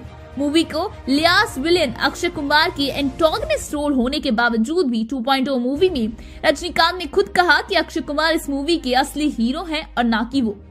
एक इंटरव्यू में शंकर ने बात करते हुए ये बात रिवील करी कि इस फ्रेंचाइजी का 3rd पार्ट जरूर बनेगा। और सिर्फ इतना ही नहीं, उन्होंने कहा कि मूवी फ्रेंचाइजी को आगे ले जाते हुए इसके ऊपर 3.0, 4.0, 5.0 भी तैयार किया जा सकता है, क्योंकि एक साइंस फिक्शन मूवी है एंड इस जेनर में बहुत ज्यादा एक्सप्लोर किया जा सकता है। क्योंकि साइंस फिक्शन एक बहुत ही गहरी कहानी है और जिसमें अगर आप डुबकी लगाएं तो वो कभी खत्म नहीं हो पाएगी। रोबोट का ऑफिशियल एडिटर VFX सुपरवाइजर इंद्रियान ने मलाइथी रंजराजन के साथ एक इंटरव्यू में ये बात रिवील की थी कि कैरी हॉलीवुड के टेक्नीशियंस जो कि रजनीकांत के रोबोटिक लुक के ऊपर काम कर रहे हैं, उन्होंने लगभग रजनी के 40 अलग अलग रोबोटिक्स वर्जन तैयार किए हैं, जिनको लगता है मल्टीप्लाई किया गया था और वो रोबोट के उस स्पेशल सीन को तैयार कर सकते हैं जिसमें ढेर सारे चिट्टी रोबोट्स में से एक वसीकरण होता है। उस सीन को प्रॉपर अंदाज से शूट करने के लिए 40 वर्जन तैयार किए गए थे। सभी हॉलीवुड टेक्नीशियंस ने पूरी लगान से अपनी काम को किया और रिजल्ट भी हम देख चुके हैं। आपकी इस मूवी के बारे में क्या कंसेप्ट है, हमें कमेंट सेक्शन में जरूर बताइए। और इसी के साथ खत्म करते हैं ये सिलसिला कहने का कुछ अनकहा और सुनने का कुछ अनसुना। इस वीडियो को लाइक और शेयर करना मत भूलिएगा और बॉलीवुड के सभी लेटेस्ट न्यूज सबसे पहले जानने के लिए सब्सक्राइब करिए हमारे चैनल बॉलीवुड वीडियोस को। मेरा नाम है पूनम और आज की हमारी स्क्रिप्ट लिखी है अभिषेक ने।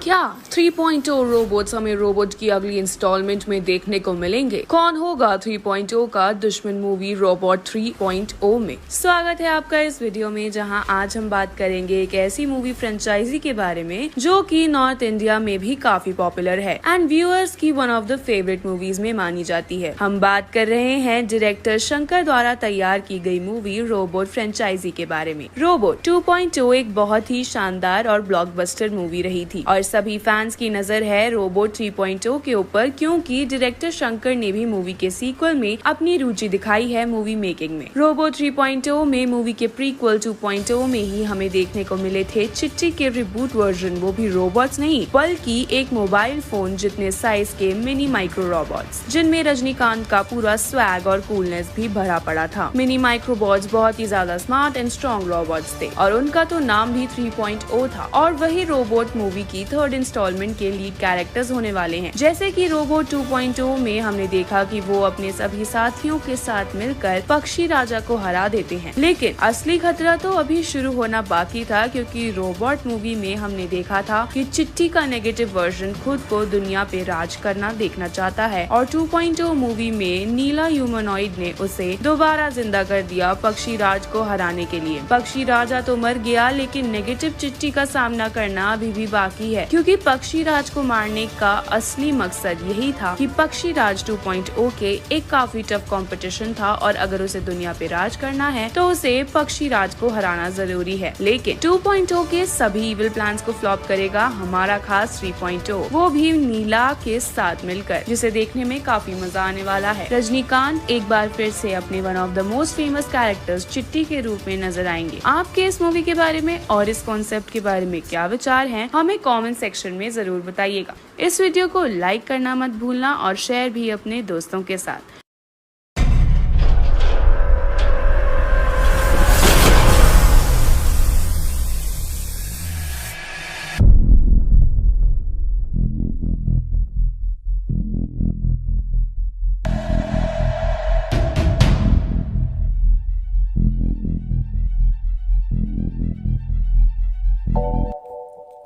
तो आखिर कौन है आसिक असीमोव जिनका जिक्र रोबोट मूवी में किया गया था?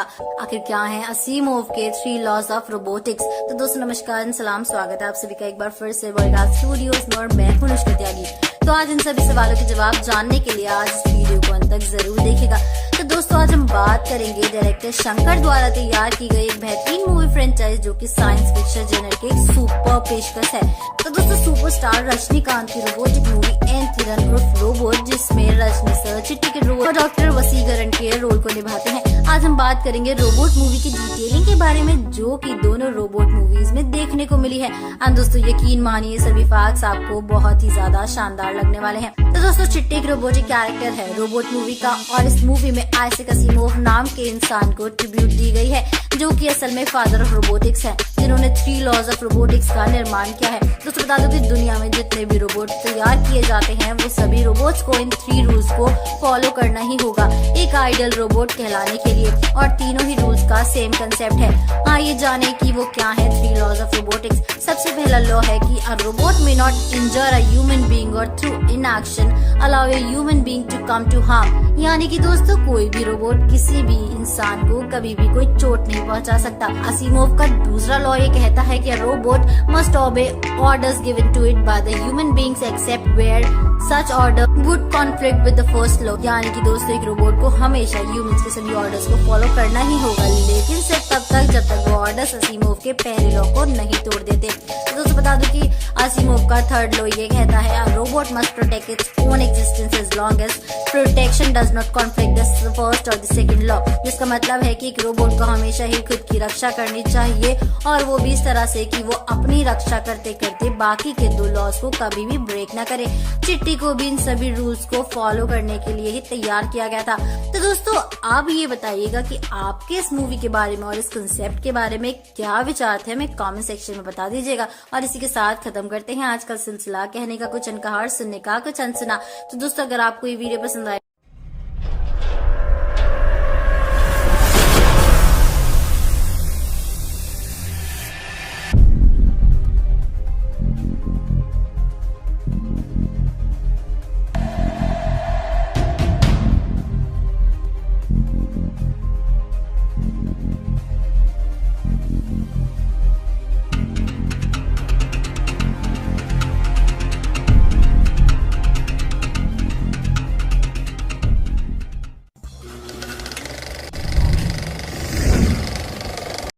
चिट्टी का मैसेज बॉक्स इतना इम्पोर्टेंट क्यों है? आखिर क्यों आग में ओवरहीट होने के बावजूद भी जब चिट्टी ने एक लड़की को उठाया तो उसको जरा भी चोट नहीं लगी? इन सभी सवालों के जवाब आपको इस वीडियो में मिल जाएंगे, तो इस वीडियो को पूरा जरूर देखिएगा। स्वागत है आपका इस वीडियो में, जहां आज हम बात करेंगे डायरेक्टर शंकर द्वारा डायरेक्टेड मूवी एंथ्रन उर्फ रोबोट के बारे में। रोबोट एक बेहतरीन साइंस फिक्शन मूवी थी और चिट्टी रोबोट के ऊपर बहुत ही गहरी डिटेलिंग की गई थी डायरेक्टर एंड मूवी टीम की तरफ से। मूवी में चिट्टी के ऊपर बहुत ही ज्यादा शानदार तरीके से काम किया गया है और डायरेक्टर ने पहले ही सभी फ्लॉज को रिमूव कर दिया था। मूवी में जो चीज सबसे इम्पोर्टेंट है वो है चिट्टी की message box screen. Movie makers का कहना है कि चिट्टी के किसी भी एक्शन के ऊपर किसी तरह से सवाल उठाने से पहले मूवी को दोबारा देखकर जिस भी सीन पर डाउट है उसकी मैसेज बार को जरूर चेक करें आपको आपका जवाब उसी सीन से मिल जाएगा। इस सब के बावजूद भी काफी लोगों का लॉजिकली ये सवाल था कि चिट्टी रोबोट टाइटेनियम से तैयार किया गया है और टाइटेनियम 1000 डिग्री तक की गर्मी भी सह सकता है। और सिर्फ इतना ही नहीं, जब टाइटेनियम गर्म होता है तो उसका टेम्परेचर इंक्रीज होकर 600 डिग्री तक चला जाता है। तो रोबोट मूवी में जब चिट्टी बिल्डिंग से एक लड़की को बचाकर बाहर लाते हैं, वो भी उसको अपने हाथों में पकड़कर, तो चिट्टी के टेम्परेचर की वजह से तो उस लड़की को मर जाना चाहिए था। इस सवाल का बखूबी आंसर दिया गया था मेकर्स द्वारा कि जिस वक्त चिट्टी उस लड़की को उठाता है, उस वक्त लॉजिकली लड़की की बॉडी को बहुत ज्यादा गर्म ऑब्जेक्ट को टच करने से जलनी चाहिए थी, लेकिन ऐसा कुछ भी नहीं हुआ।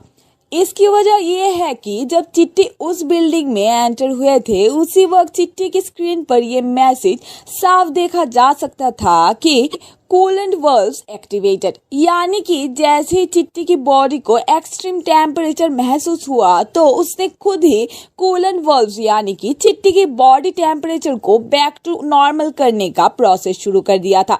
और यही वजह है कि चिट्टी ने जब उस लड़की को अपने हाथों से उठाया तब उसे कुछ भी नहीं हुआ। ये बिल्कुल वैसे ही है जैसे चिट्टी की स्क्रीन पर ब्लड स्कैन करते वक्त मैसेज आया था analysing DNA. So next time अगर किसी को किसी भी तरह का डाउट हो चिट्टी रोबोट पर, तो उसके मैसेज बॉक्स को अच्छे से जरूर देखे। आपके इस मूवी के बारे में और मूवी के कॉन्सेप्ट के बारे में क्या विचार है, हमें कमेंट सेक्शन में जरूर। क्या कहना था हॉलीवुड डायरेक्टर ओलिवर का रोबोट फ्रेंचाइजी के बारे में? आखिर किस तरह चिट्टी ने बिना बुक खोले सारे बुक्स को याद कर लिया था? इन सभी सवालों के जवाब आपको इस वीडियो में मिल जाएंगे, तो इसे अंत तक जरूर देखिएगा। नमस्कार दोस्तों, मैं हूं पंखुरी और स्वागत है आप सबका हमारी आज की इस वीडियो में, जहां आज हम बात करेंगे इंडिया की रोबोटिक जीनर की बेस्ट मूवी यानी कि रोबोट फ्रेंचाइजी के बारे में। इस फ्रेंचाइजी में अब तक 2 मूवीज तैयार की गई हैं, रोबोट और रोबोट 2.0। हॉलीवुड की जानी मानी हस्ती और मशहूर डायरेक्टर ओलिवर स्टोन, जिन्होंने 3 ऑस्कर अवार्ड्स भी जीते हैं, उन्होंने रोबोट मूवी के बारे में अपने विचार शेयर करते हुए कहा कि उनके हिसाब से robot movie Indian film industry की बेस्ट फिल्म है, जिसमें बहुत ही ज़्यादा ओरिजिनलिटी है। यहाँ तक कि मूवी के साउंड एडिटर रसूल पुकुट्टी को भी काफ़ी अप्रिसिएशन मिली थी रोबोट मूवी के लिए, क्योंकि उन्होंने चिट्टी के सीन्स के ऊपर बहुत ही बारीकी से और शानदार तरीके से साउंड एडिटिंग परफॉर्म की थी। चिट्टी के हर एक सीन में जहां वो अपने हाथ चलाता है या फिर वॉक करता है और किसी भी तरीके की मूवमेंट करता है, तो वहां रसूल ने परफेक्ट मशीन साउंड्स को लगाया है। चिट्टी एक बहुत ही शानदार रोबोट है और वो मल्टीटास्किंग में एक्सपर्ट है। डॉक्टर वसीकरण ने चिट्टी को इस तरीके से डिज़ाइन किया है कि वो किसी भी तरीके का काम परफेक्टली कर सकता है। चिट्टी के अंदर अनगिनत फीचर्स हैं, जैसे कि हमने रोबोट मूवी में देखा था कि एक सीन में चिट्टी ने एक ब्लड ड्रॉप को देखते ही उसका ब्लड ग्रुप बता दिया था, क्योंकि चिट्टी के अंदर इनबिल्ट ब्लड स्कैनर भी मौजूद है, जिस वजह से ब्लड ग्रुप चेक करते वक्त हम देख सकते हैं कि चिट्टी के मैसेज में ये शो करता है कि चिट्टी is scanning DNA. Robot movie एक बहुत ही ज़्यादा फनी सीन था, जिसमें ऐश्वर्या राय यानी कि सना अपने अगले दिन होने वाले एग्ज़ाम की तैयारी कर रही होती हैं और बेहद परेशान होती हैं, क्योंकि वो अपना सिलेबस कंप्लीट नहीं कर पा रही होती। उसी वक्त चिट्टी सना से सवाल पूछने के लिए उसकी सभी बुक्स को स्कैन करते हैं और उन्हें सब कुछ याद हो जाता है। अब ऐसा करना तो किसी रोबोट के लिए भी इम्पॉसिबल है, लेकिन इस सीन के अंदर काफ़ी फनी डिटेलिंग दी गई है, जैसे कि चिट्टी के पास इंटरनेट एक्सेस है। वो जैसे ही बुक को देखते हैं, वो इंटरनेट पे उस बुक का सारा डेटा अपने अंदर स्टोर कर लेते हैं, जिस वजह से उन्हें सब कुछ एग्जैक्टली याद हो जाता है बिना बुक खोले। आपके इस मूवी के बारे में और इसके कॉन्सेप्ट के बारे में क्या विचार हैं, हमें कमेंट सेक्शन में ज़रूर बताएं। और इसी के साथ खत्म करते हैं ये सिलसिला कहने का कुछ अनकहा और सुनने का कुछ अनसुना। इस वीडियो को लाइक करना मत भूलिएगा और साथ ही शेयर करना मत भूलिएगा अपने दोस्तों को।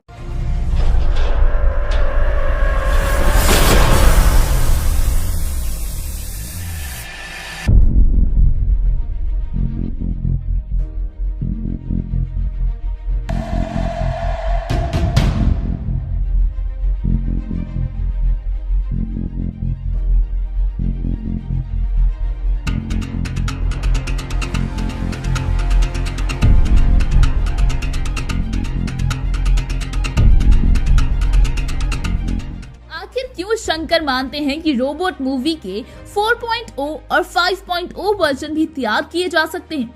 कितनी मेहनत की है हॉलीवुड टेक्नीशियंस ने चिट्टी के ऊपर? इन सभी सवालों के जवाब आपको इस वीडियो में मिल जाएंगे, तो इस वीडियो को पूरा जरूर देखिएगा। स्वागत है आपका इस वीडियो में, जहां आज हम बात करेंगे हॉलीवुड के फेमस मूवी फ्रेंचाइजी रोबोट के बारे में। डायरेक्टर शंकर ने बताया है कि वो रोबोट 3.0 की स्टोरी के ऊपर काम कर रहे हैं। रोबोट फ्रेंचाइजी की दूसरी मूवी यानी कि रोबोट 2.0 के VFX आर्टिस्ट ने खुद ये बात स्वीकार की है कि उनके लिए भी ये मूवी रोबोट मूवी से भी 10 गुना ज्यादा चैलेंज मूवी थी। यहाँ तक कि मूवी की एडिटिंग के दौरान उन्हें 3D ग्लासेस का इस्तेमाल करना पड़ा था। 2.0 मूवी के स्टैंडर्ड्स किसी हॉलीवुड मूवी से कम नहीं थे। मूवी को लियास विलेन अक्षय कुमार की एंटागनिस्ट रोल होने के बावजूद भी 2.0 मूवी में रजनीकांत ने खुद कहा कि अक्षय कुमार इस मूवी के असली हीरो हैं और ना कि वो। एक इंटरव्यू में शंकर ने बात करते हुए ये बात रिवील करी कि इस फ्रेंचाइजी का 3rd पार्ट जरूर बनेगा। और सिर्फ इतना ही नहीं, उन्होंने कहा कि मूवी फ्रेंचाइजी को आगे ले जाते हुए इसके ऊपर 3.0, 4.0, 5.0 भी तैयार किया जा सकता है, क्योंकि एक साइंस फिक्शन मूवी है एंड इस जेनर में बहुत ज्यादा एक्सप्लोर किया जा सकता है। क्योंकि साइंस फिक्शन एक बहुत ही गहरी कहानी है और जिसमें अगर आप डुबकी लगाएं तो वो कभी खत्म नहीं हो पाएगी। रोबोट का ऑफिशियल एडिटर VFX सुपरवाइजर इंद्रियान ने मलाइथी रंजराजन के साथ एक इंटरव्यू में ये बात रिवील की थी कि कैरी हॉलीवुड के टेक्नीशियंस जो कि रजनीकांत के रोबोटिक लुक के ऊपर काम कर रहे हैं, उन्होंने लगभग रजनी के 40 अलग अलग रोबोटिक्स वर्जन तैयार किए हैं, जिनको लगता है मल्टीप्लाई किया गया था और वो रोबोट के उस स्पेशल सीन को तैयार कर सकते हैं जिसमें ढेर सारे चिट्टी रोबोट्स में से एक वसीकरण होता है। उस सीन को प्रॉपर अंदाज से शूट करने के लिए 40 वर्जन तैयार किए गए थे। सभी हॉलीवुड टेक्नीशियंस ने पूरी लगान से अपनी काम को किया और रिजल्ट भी हम देख चुके हैं। आपकी इस मूवी के बारे में क्या कंसेप्ट है, हमें कमेंट सेक्शन में जरूर बताइए। और इसी के साथ खत्म करते हैं ये सिलसिला कहने का कुछ अनकहा और सुनने का कुछ अनसुना। इस वीडियो को लाइक और शेयर करना मत भूलिएगा और बॉलीवुड के सभी लेटेस्ट न्यूज सबसे पहले जानने के लिए सब्सक्राइब करिए हमारे चैनल बॉलीवुड वीडियोस को। मेरा नाम है पूनम और आज की हमारी स्क्रिप्ट लिखी है अभिषेक ने।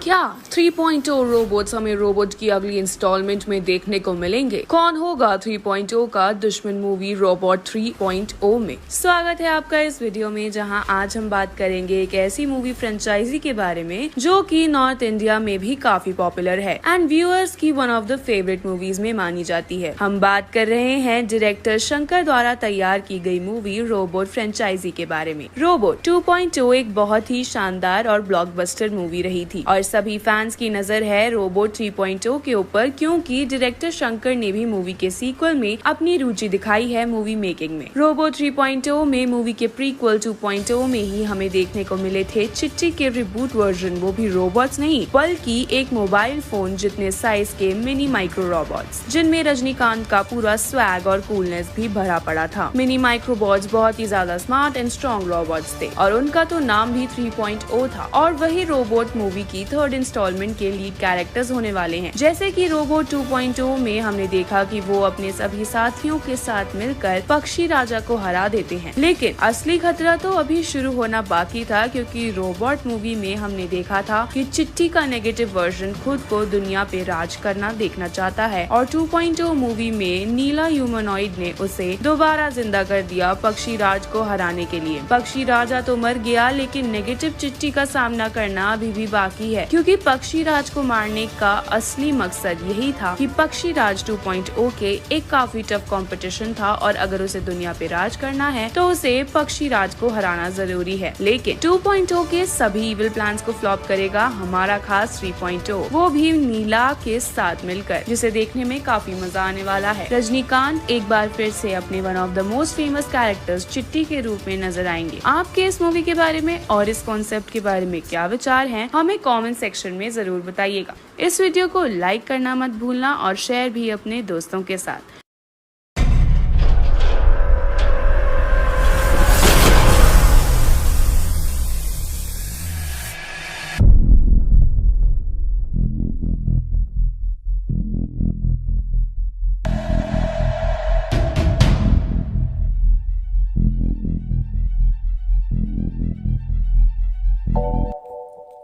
तो आखिर कौन है आसिक असीमोव जिनका जिक्र रोबोट मूवी में किया गया था? आखिर क्या है असीमोव के 3 लॉज ऑफ रोबोटिक्स? तो दोस्तों नमस्कार, सलाम, स्वागत है आप सभी का एक बार फिर से बॉलीवुड स्टूडियोज में और मैं हूं अनुष्का त्यागी। तो आज इन सभी सवालों के जवाब जानने के लिए आज इस वीडियो को अंत तक जरूर देखिएगा। तो दोस्तों आज हम बात करेंगे डायरेक्टर शंकर द्वारा तैयार की गई एक बेहतरीन मूवी फ्रेंचाइज जो कि साइंस फिक्शन जेनर के एक सुपर पेशकश है। तो दोस्तों सुपरस्टार रजनीकांत की रोबोटिक मूवी एंथ्रन उर्फ रोबोट, जिसमें रजनी सर चिट्टी के रोल और डॉक्टर वसीकरण के रोल को निभाते हैं। आज हम बात करेंगे रोबोट मूवी की डिटेलिंग के बारे में जो कि दोनों रोबोट मूवीज में देखने को मिली है। एंड दोस्तों यकीन मानिए सभी फैक्ट्स आपको बहुत ही ज्यादा शानदार लगने वाले हैं। तो दोस्तों चिट्टी एक रोबोटिक कैरेक्टर है रोबोट मूवी का और इस मूवी में आसिक असीमोव नाम के इंसान को ट्रिब्यूट दी गई है जो कि असल में फादर ऑफ रोबोटिक्स है, जिन्होंने 3 लॉज ऑफ रोबोटिक्स का निर्माण किया है। दोस्तों बता दो कि दुनिया में जितने भी रोबोट तैयार किए जाते हैं वो सभी रोबोट्स को इन 3 रूल्स को फॉलो करना ही होगा एक आइडियल रोबोट कहलाने के लिए, और तीनों ही रूल्स का सेम कंसेप्ट है। आइए जाने कि वो क्या है 3 लॉज ऑफ रोबोटिक्स। सबसे पहला लॉ है कि a robot may not injure a human being और through inaction allow a human being to come to harm. यानी कि दोस्तों कोई भी रोबोट किसी भी इंसान को कभी भी कोई चोट नहीं पहुंचा सकता। असीमोव का दूसरा लॉ ये कहता है कि robot must obey orders given to it by the human beings except where such order would conflict with the first law. यानी कि दोस्तों एक रोबोट को हमेशा ह्यूमंस के सभी ऑर्डर्स को फॉलो करना ही होगा, लेकिन सिर्फ तब तक जब तक वो ऑर्डर्स असीमोव के पहले लॉ को नहीं तोड़ देते। तो दोस्तों बता दूं कि असीमोव का थर्ड लॉ ये कहता है a robot must protect its own existence as long as protection does not conflict the first or the second law. जिसका मतलब है कि एक रोबोट को हमेशा ही खुद की रक्षा करनी चाहिए और वो भी इस तरह से कि वो अपनी रक्षा करते करते बाकी के 2 लॉज को कभी भी ब्रेक ना करे। चिट्टी को भी इन सभी रूल्स को फॉलो करने के लिए ही तैयार किया गया था। तो दोस्तों आप ये बताइएगा कि आपके इस मूवी के बारे में और इस कंसेप्ट के बारे में क्या विचार थे, हमें कमेंट सेक्शन में बता दीजिएगा। और इसी के साथ खत्म करते हैं आज का सिलसिला कहने का कुछ अनकहा और सुनने का कुछ अनसुना। तो दोस्तों अगर आपको ये वीडियो पसंद आए